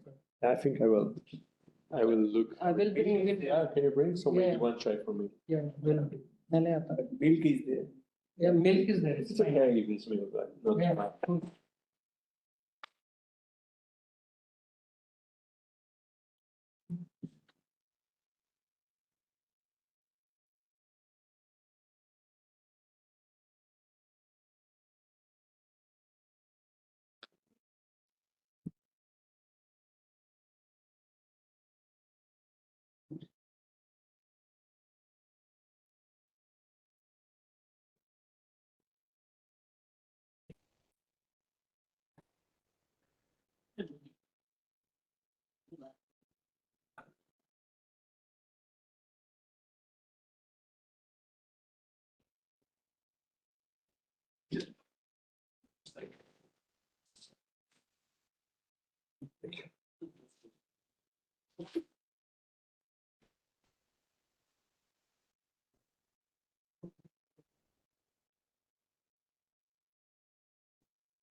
Okay, I believe we can continue. So as I said, we can look at the probability distribution for high entropy cases, low entropy, and this case would be the case where you can many good continuations because the prompt is very short and it's very generic. You can have many words here like barbarian, mate, the mic does not work, the first, the following, and so on. And then if you have a longer prompt, my name is, this choice of words is now shorter. The axis X is with smaller options. And then, of course, you have some noise here, but a long tail. And then even more like my name definitely should be is with a big likelihood and less. So it's all about entropy, probabilities, and how long is your context, how well it can limit the options. That's for the continuation of text. Now, if you do some instructions and perhaps you have a new instructions that maybe were not observed the model in this instruction fine-tuning phase, which is always anyway limited, or even if you still want to make sure the model understands what you really want to do, you can provide examples for the model, what you really want. Just like to a small child, you would say, you see these calculations, now do a calculation similar one for me. And this is called in-context learning, especially for a very large context. And why is it in context? Because you are providing examples in the context, and this is different than usual machine learning style where you would modify parameters of the model in a supervised learning. Here you don't modify anything the model has in its parameters, you just only provide a longer prompt with examples. So this is the beauty of this. And then some people say a new style of learning, in context learning, for example, for calculations or for translation of things to well, this is not translation, this is actually correcting words, but here is translation to French from English.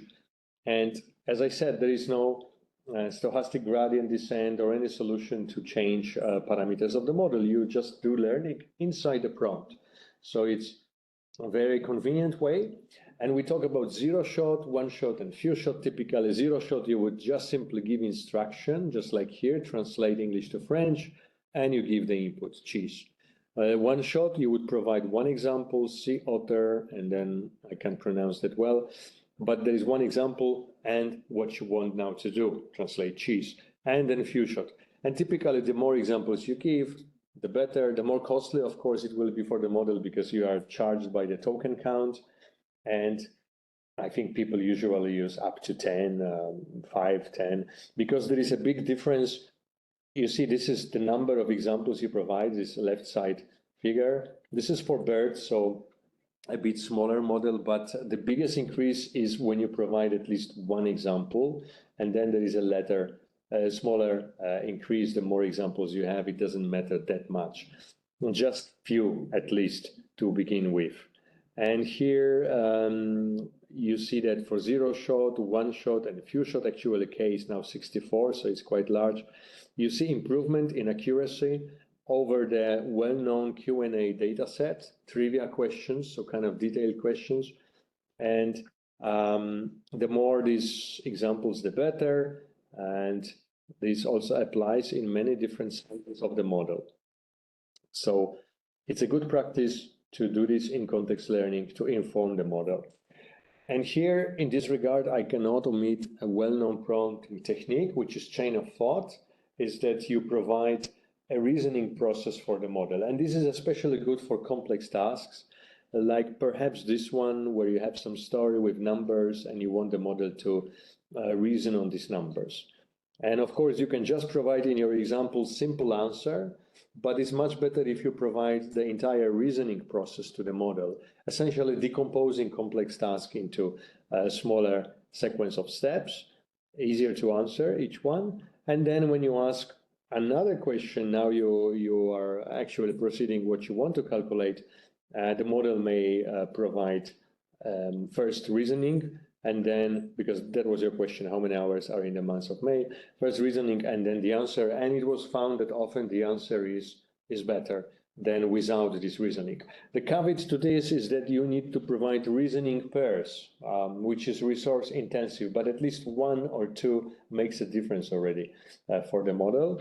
So complex things, you may think about providing reasoning examples, and this is the data from the paper, zero shot chain of thought and few shot chain of thought is studied here. In this paper, what you see is data set or multi-arithmetic tasks, and this one I'm not entirely sure what is this data set. Anyway, some NLP task, we can just look at the first one, and you see that initially the accuracy is 17, and this is even zero shot. For few shot, you have higher accuracy, so you provide more examples, but without reasoning. This is just standard few shot case. And now with chain of thought samples, you have suddenly very big improvement on this mathematical reasoning task. So compare two samples to two samples with chain of thought increases dramatic. You have more increase the more reasoning examples you provide, but not that much increase. But what is maybe very interesting is that even for zero shot, where there is no example at all, and your chain of thought zero shot, where you also don't give reasoning example, but you simply say to the model, please think step by step, it already helps. And researchers here studied different ways you can prompt the model to do the reasoning, like first, or let's work this out in a step by step, and you see this accuracy. So this is a kind of, very perhaps surprising for some, but what I want to say, it mainly works for a complex tasks. You will not probably benefit that much if you just ask about translation or something simpler. Well, simpler, maybe not involving many sequences of steps. And apparently the best prompt they found for a zero-shot chain of thought is this one, the longer one, which gives you 82 accuracy. So often when we submit a paper and we say this is the prompt we use, we try few shot, zero shot, the reviewer may ask, what about chain of thought? Because it's so well-known technique, commonly used. Did you also test this style, right? So you can remember that when you do research on large language models. Now, what is also interesting I picked up for you is this position of content in the prompt, in the context. So apparently there is U-shape curve established for the LLMs, which says that LLMs pay attention mainly to the front part of the prompt and the last part of the prompt. And maybe this is similar what humans actually do when they are asked to remember a list of things. There is a primacy effect and recency effect. You remember the first and the last, but somehow not very well the middle. Who knows, maybe there is some parallel. What is conclusion here is that you should give a good example or the main essence of your instruction somewhere early or somewhere very late, but be aware that the model may not so much pay attention to anything in the middle. And how the researchers in 2023 established this U-curve, they essentially did a lot of experiments in that they have some instruction and some context, but only one piece of context, essentially one paragraph or one document contained the answer. And then they permuted the position of this document, trying many times with different models, and found that if this, most relevant piece of prompt containing the answer is early on or late on, you get the best results, right? So this is maybe also something to remember. And now I will also talk about some well-known prompt engineering styles. There are many of them. I encourage you to look into websites that aggregate these prompting techniques. I think promptingguide.ai is one of them. There are quite many and very interesting discoveries.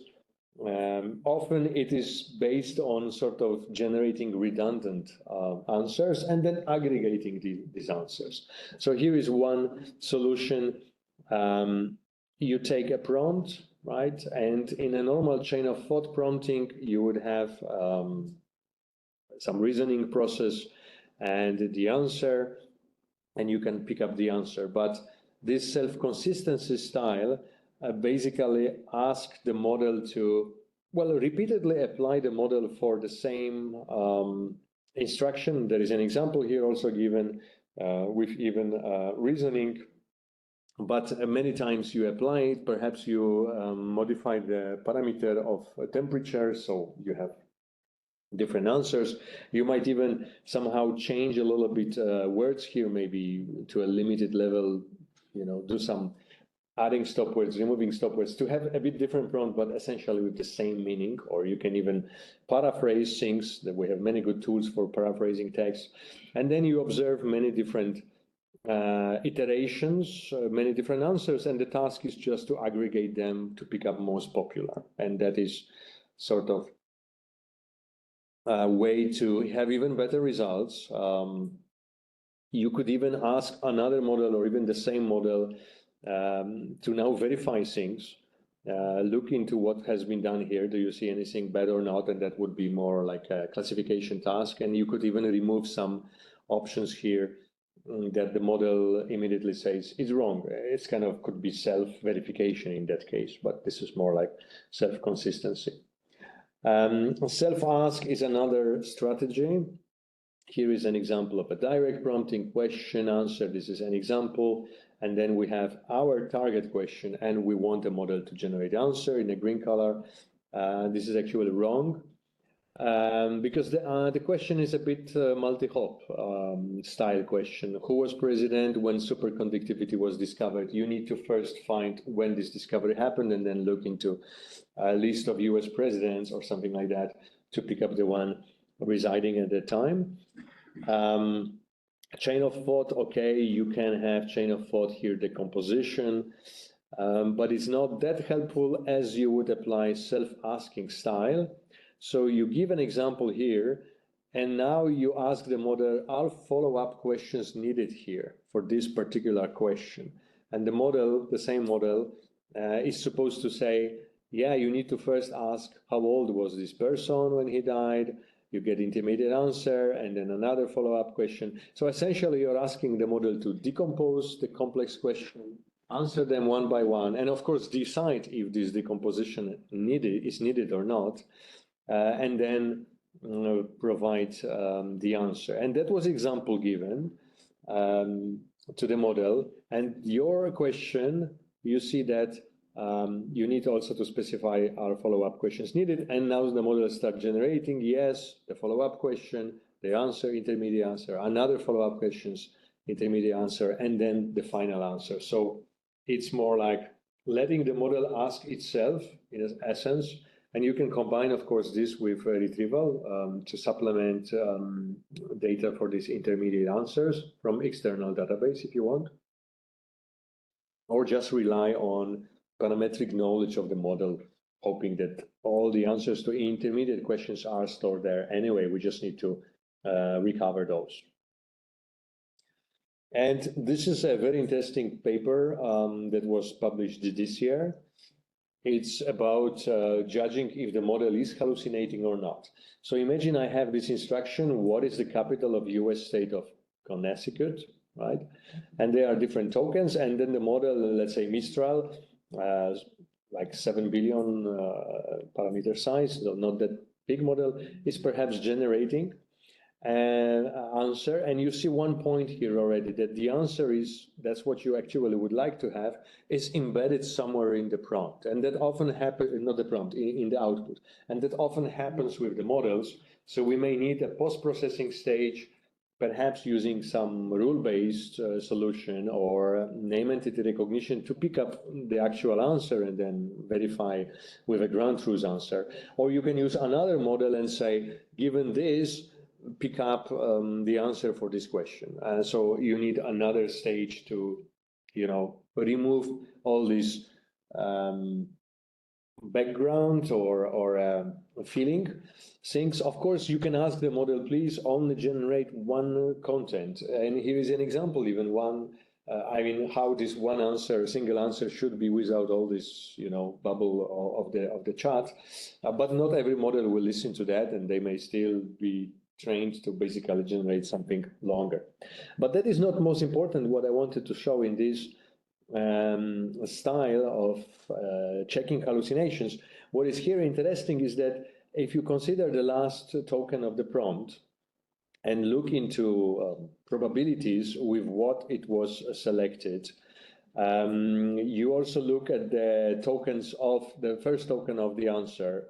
So we assume that you can actually detect the answer somehow using another model or, as I said, other rules. And also you look at the last token and consider probabilities, how the model was sure to pick them up, and also this one. And perhaps you can also experiment with the last token of the OR generated output and the pre-last token. You can find that this probabilistic information can tell you with a good accuracy how sure the model is with the answer, and also how likely the answer is a hallucination, right, a wrong thing. And not only the last probability values can be considered, but you can go over all the layers of the model for these tokens, these particular tokens which are highlighted here, and get internal state of the model for each of those tokens. And then use some classifier. It could be even a simple like SVM, but it could be also another smaller model that is with a fully connected layer, fine-tuned. Well, no, maybe not this one, but you can basically, because that would be for the encoder-only models, but you can still use this as a sort of classifiers given all this data, and you see that this is accuracy with what, well, AUC metric, but it's very similar to accuracy, with what probability you can tell if the answer, like this Hartford, is actually correct or not correct, given that you have a ground truth, so you can, train everything and also test it.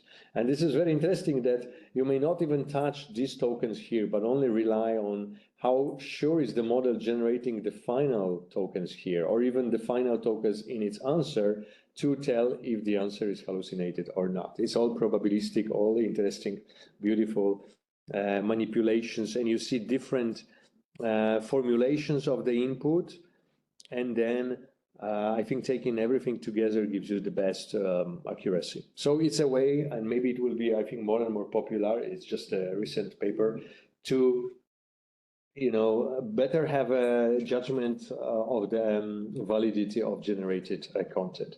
And from now on, with my students, we work on many these techniques. I'm telling them, don't just look at the words when you, do paraphrasing or judgment if the model is correct or not, or whatever. Use also idea of probabilities together with the tokens, because it could be very small probability with which model says yes or no. So actually it's not certain, but you may just assume that, well, the model knows everything, the answer is good. No, you have to also look at the probability. And this, of course, applies only to the models, smaller models, which are open source. You can investigate all these probabilities. You can investigate their internal state. We can't do that with the larger models that are sort of closed. Their designers don't want anyone to re-engineer what is inside, and don't provide such information. So I think this is useful, also analysis, and a lot of things go on in this direction. For example, given this discovery, and also given the previously shown U-shaped curve, people try to recreate this U-shaped curve just looking at the probabilities, and they actually found that the same happens with probabilities. You also have this U-shaped curve, which seems that probabilistic discoveries aligned with what was last year discovered, the importance of a position, and also the probability is weaker on cases in the middle and is more stronger in the bottom, in the top and the end. So very interesting discoveries. In short, look into mathematics, not just natural language, as far as you can, of course, and then try to incorporate all these mathematical scores, values to many stages of prompt engineering, fine-tuning, evaluating the model, and so on and so on. Anyway, I will be slowly concluding the part of the prompting. Well, there are many techniques, but some obvious things, if someone makes a prompt, is to make clear prompts using common language, because that's the language the models will train on. If you use some obscure words or newly coined words, you may not expect full understanding of the model, so use clear language. Provide examples, and as many as possible. And as I said, the wording of examples, but also the order of these examples matter, where we position them. As much as possible, ask for reasoning step by step, or ask the model to decompose complex questions beforehand. You can also use strategy. I was not talking about it before, but so-called impersonation, that you set the role for LLM. You say you are a historian or you are a mathematician, and now do the task. And as funny as it may sound, it actually helping the model to solve the task, and so on and so on. And then use these techniques, clever techniques. Okay, so any question until now before we move to the last stage? Anything that you can, I don't know, maybe pick up or comment, or you would like to learn more? There's so much content going on that I also don't fully keep track. I decided now I will look into every major conference and then see how often cited are the papers there, and then pick up the most cited ones, or be more present on the Twitter to be able to pick up all those discoveries happening. But that's a lot. And if you have 2,000 accepted papers at EMNLP or ACL, that kind of conferences, what you can do is only look at the list of titles. You can't really read even abstract to pick up your base of knowledge that you need. So Well, I think there will be more and more aggregators of those discoveries, picking up good points, describing them, something like a 2-minute paper that's a well-known website, when in 2 minutes they explain on a short video the essence of the paper in a plain language often, so that the audience can understand. Anyway, very interesting time. And now I want to talk a little bit about evaluating models. So we have to start with an obvious metric, which is perplexity. That comes from the statistical language modeling times. Essentially means how often the model is confused, perplexed, that's the keyword here, by seeing certain content. So if you input some content from 1 to t, or t plus 1, and then you can compose it to smaller values if you want, and conditionally always calculate the probability of the next word and the next word given the history, multiply them all, normalize it, and you will have some score. And this score is from 0 to infinity. So you basically want to have it low. That means model seeing some text, it's less confused. The text sounds like valid, good English, nothing strange. And that's the simplest metric that we can pick up here when it comes to evaluating language models. Another way you can use, of course, provided you have some ground truth reference. Let's say you did translation and now you want to see if the model is translating well compared to some expert translation, which we call a reference. Then you have many string-to-string comparison metrics. The simplest ones are overlap metrics. You just see how many words overlap here. You can use blue, rouge, and variations of those like cider, meteor. It essentially means how many n-grams, doesn't have to be even a word, how many n-grams that you can generate from reference and that you can generate from generated text are common, right, shared. And then you can scale it. You can have a rouge for unigrams, rouge for bigrams, rouge for trigrams, just having different sliding window and comparing overlap. These are tested by time techniques, very simple ones, but with a big caveat, which actually can be seen here. If you have a synonyms, these overlap techniques will be not working well. Maybe it's actually not so bad translation, but we just look at exactly the same words. So then, for the more open-ended tasks where you have sort of more possibility to have still good content, but there are so many possibilities to have these different but good content, then you can't use simple metrics like this word overlap or even n-gram overlap. You need some other solutions. We'll talk about them soon. For cases like machine translation, maybe even summarization, something that you have less space to still be good but have different output, you can use for these less open-ended cases the word overlap measures.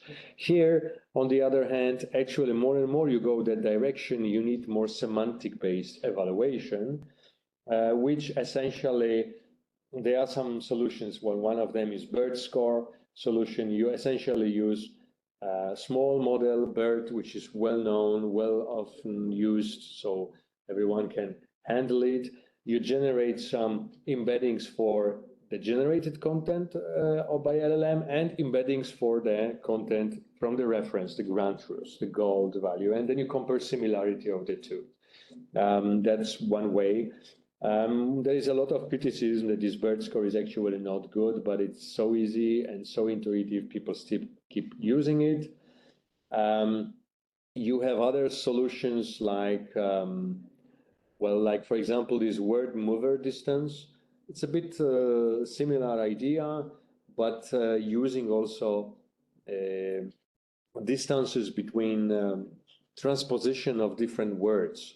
So like you have Obama speaks to the media in Illinois, and then you have another word, sentence, the president greets the press in Chicago. Essentially, this is the same, and you want to have a high score for these two, telling that what perhaps model generated is not that far from what we have as a ground truth.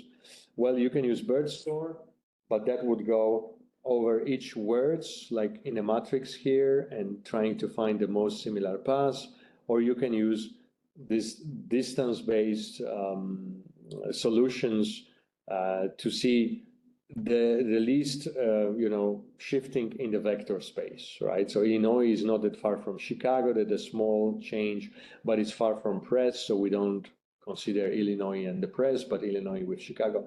Many solutions here, none of it is perfect, because someone might say, this is very small model, this bird, trained on particular data, how can we apply it to evaluate GPT-4, for example? But, well, it is as common as it is and often utilized. For question answering evaluation, I don't have a slide for that, but what we usually use is exact match. So is the generated question, generated answer by the model exactly what the grant truth is? And that's fine for factoid questions where the answer is just short string. You can use F1 measure that is based on the tokens. How many tokens in the answer by the model are same as tokens by the gold answer? And then you can use precision and recall style, but only considering the tokens, and then F1 measure, which is harmonic mean of precision and recall. Or you can use other techniques like BERT score, or even another LLM that would say, compare the two answers and say, are they same or not same? Because the task is now easier. You just need two classes, yes or no. So you can even use another LLM to do evaluation. Well, my students often complain that these evaluations are very unreliable, some small change in the wording, and you have completely different answer. Nothing is perfect. Community still needs a good way to evaluate those models. The story goes on.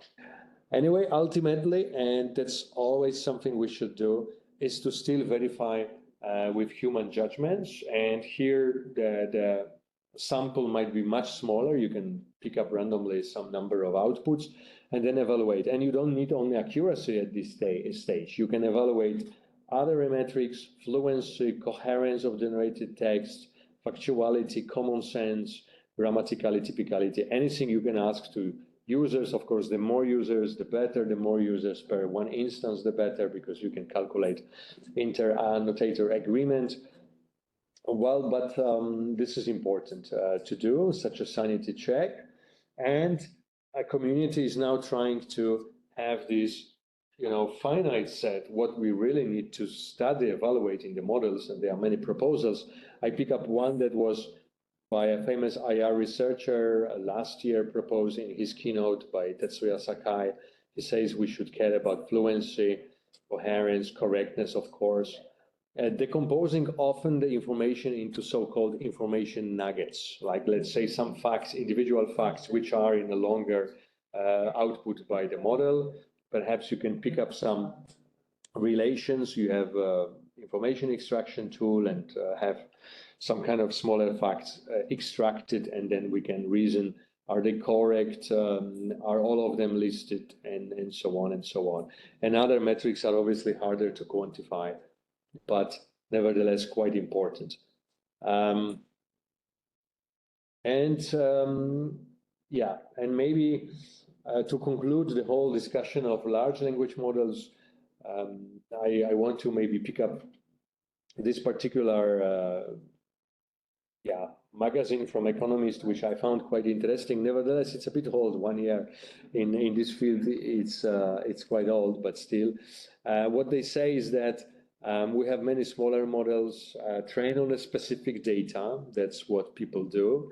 At that time, Hugging Face have, let's say, a couple of hundreds of different versions of one open source model like Llama, which was fine-tuned in many ways, in many languages, many data sets to have this kind of task-specific models.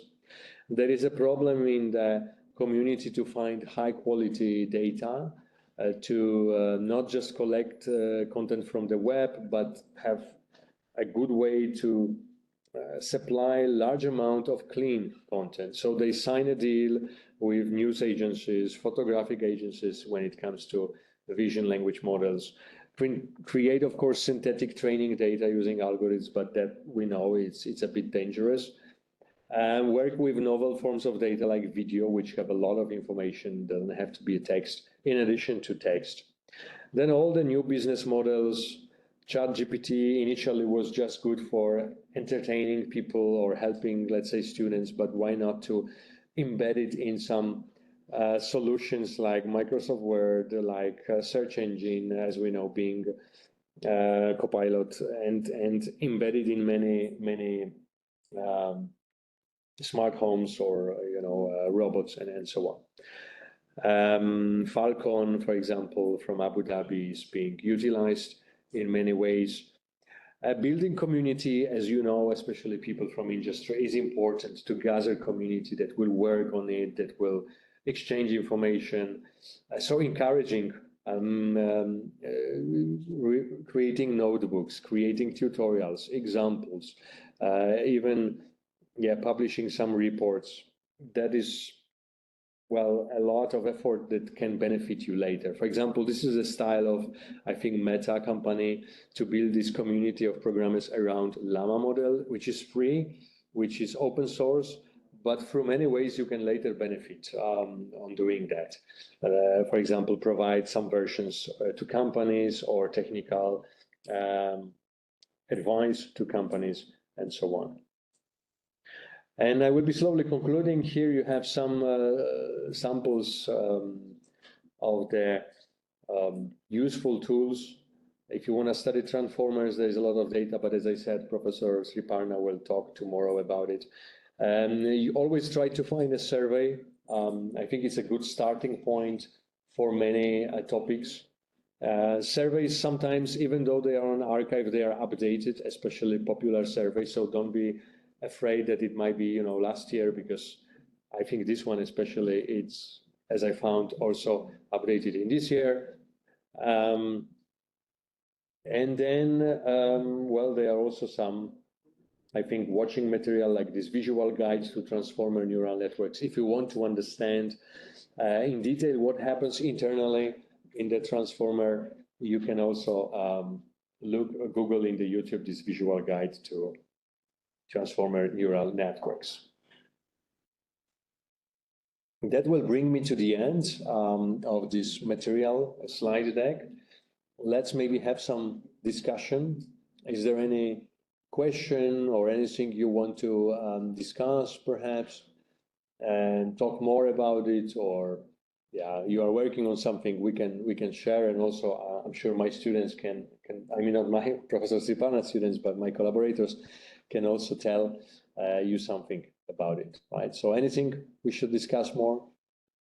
Raghavendra, do we have a time? How much time we have? No, like we are done for today, sir. Yeah. Yeah.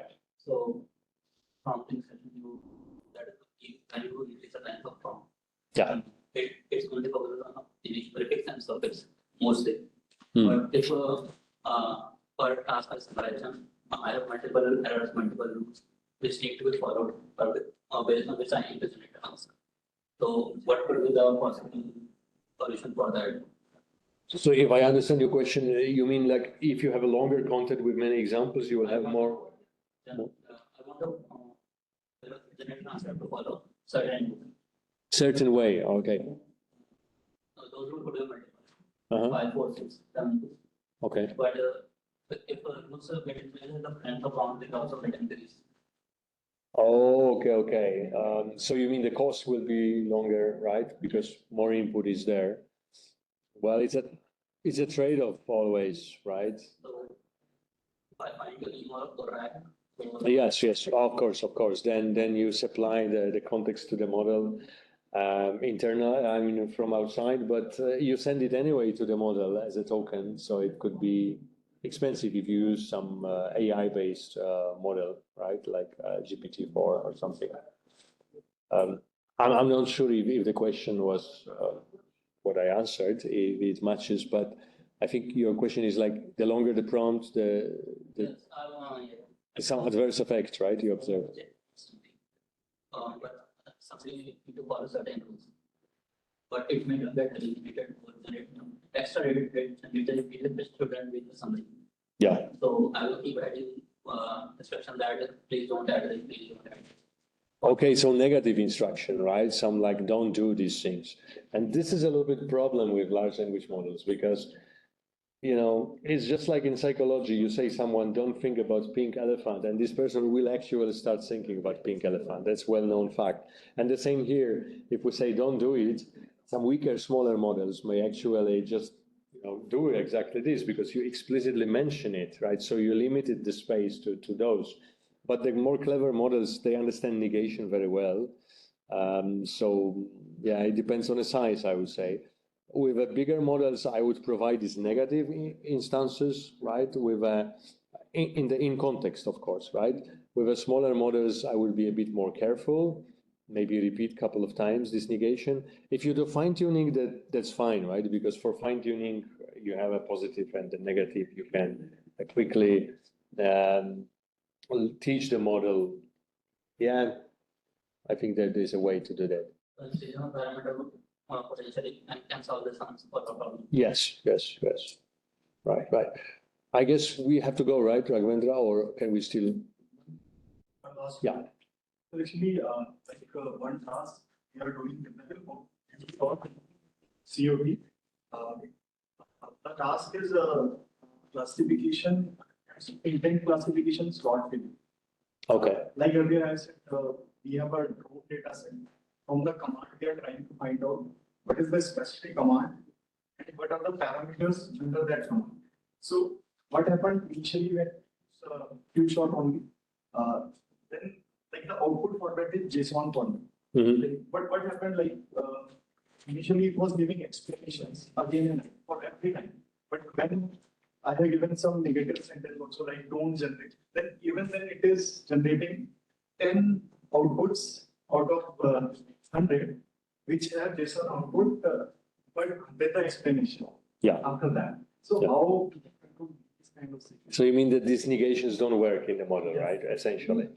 It is decreased after using yeah. chain of thought. Okay. Okay. But even then, is there? Well, yeah. I don't know. Maybe sort of you can try to couple different stages on the model. So you generate something and then again, the model is now verifying if this generated is good or not. So you make another task and say, filter out what is wrong here. And it is easier because binary classification, yes or not. Yeah, providing more examples, maybe fine tuning again, the model may help. Then I was working on providing more representative example to them. Yeah. Diversifying examples is also important. Somewhere I read about this, if in the JSON itself, I will tell if one section for explanation itself, then it may help, but that will help. Yeah. Llama 2 was the model. Llama 2 7 will. Yeah, maybe Mistral, you can use this mixture of experts because it actually using a couple of different models and ensemble. It's good. Yeah, and I would also encourage studying all these prompting techniques. I only picked up 2-3 today, but there are many, and they can be useful for using. You can also maybe try to generate more data to fine tune. You might have some data set, but you paraphrase it or translate to, let's say, French and back to English, right? And then have more data to fine tune the model. Should be better. Many techniques, but there is no one good solution, I would say, for that. Yeah, maybe you can ask students, right, Raghavendra, how to. We have few websites free, of course, obviously. They are they collect each kind of new prompting techniques that come up in the market and they are at one place.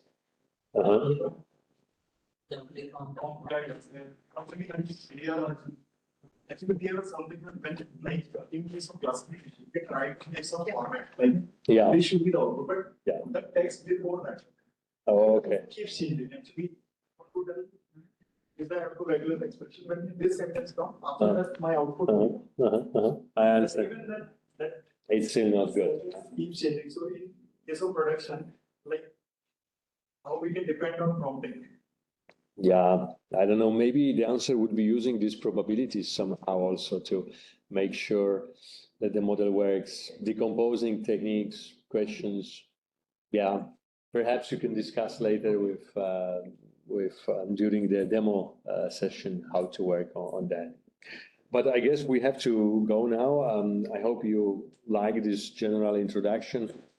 As I said, Professor Sripana will be tomorrow providing you information about transformers and so on. I will come on Thursday and on Friday, and from the next days, I will be talking more on temporal things, temporal IR, temporal question answering. So this was like generic, and we'll focus more on the temporality because it's very important and the topic of this course. Okay. So from 3 p.m. Akash Ghosh will be giving the okay.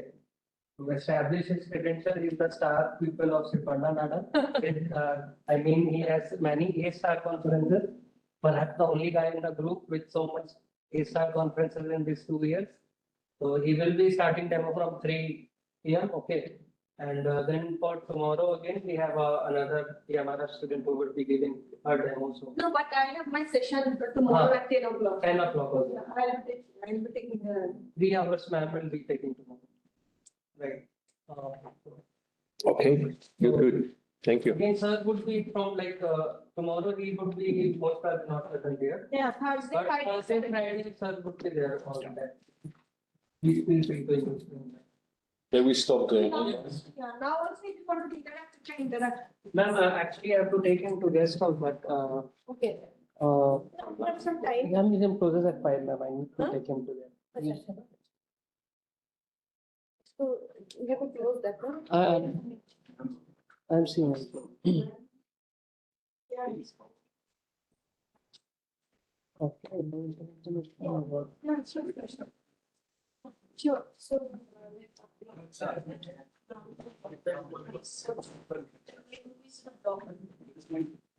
Yeah, yeah. Yeah.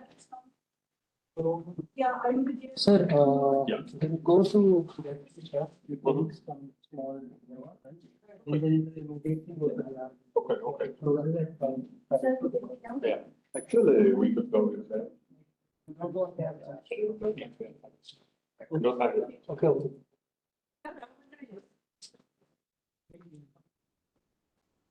Sam, छोड़ो पे।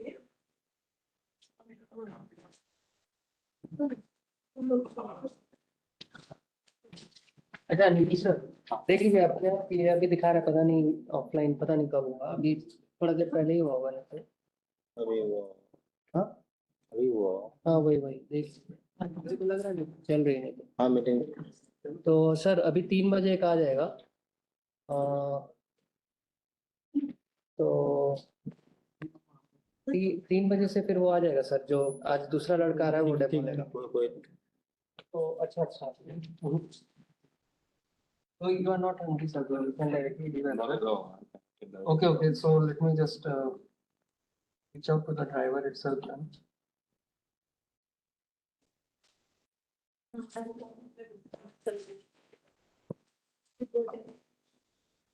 So maybe it's not even. No. Can you provide some Wi-Fi? So- Yeah, that will work, sir. You can take your laptop. That LAN will work, right? And you that LAN cable. But I have no connection. Oh, okay. हाँ ये बोल रहे हैं ना कि हमको संजीव जी आपका number दिया था तो 2 बजे तक गेस्ट हाउस आ जाएगा He's a rigid one, so he will discuss with you his what. ना थोड़ा आप लोग को भी एक काम Has to subdivide. So like there is very less number of points on there discussing the cultural bias and context. Whether internet have the cultural knowledge of Indian culture. Yeah. So return तो थोड़ा रुकना पड़ेगा बिहार में जब बाद एक जगह और से जाना है उसके बाद मतलब हमको लगता है 8 on the Indian cultures. Okay.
आपके पास लिंक है मीटिंग का?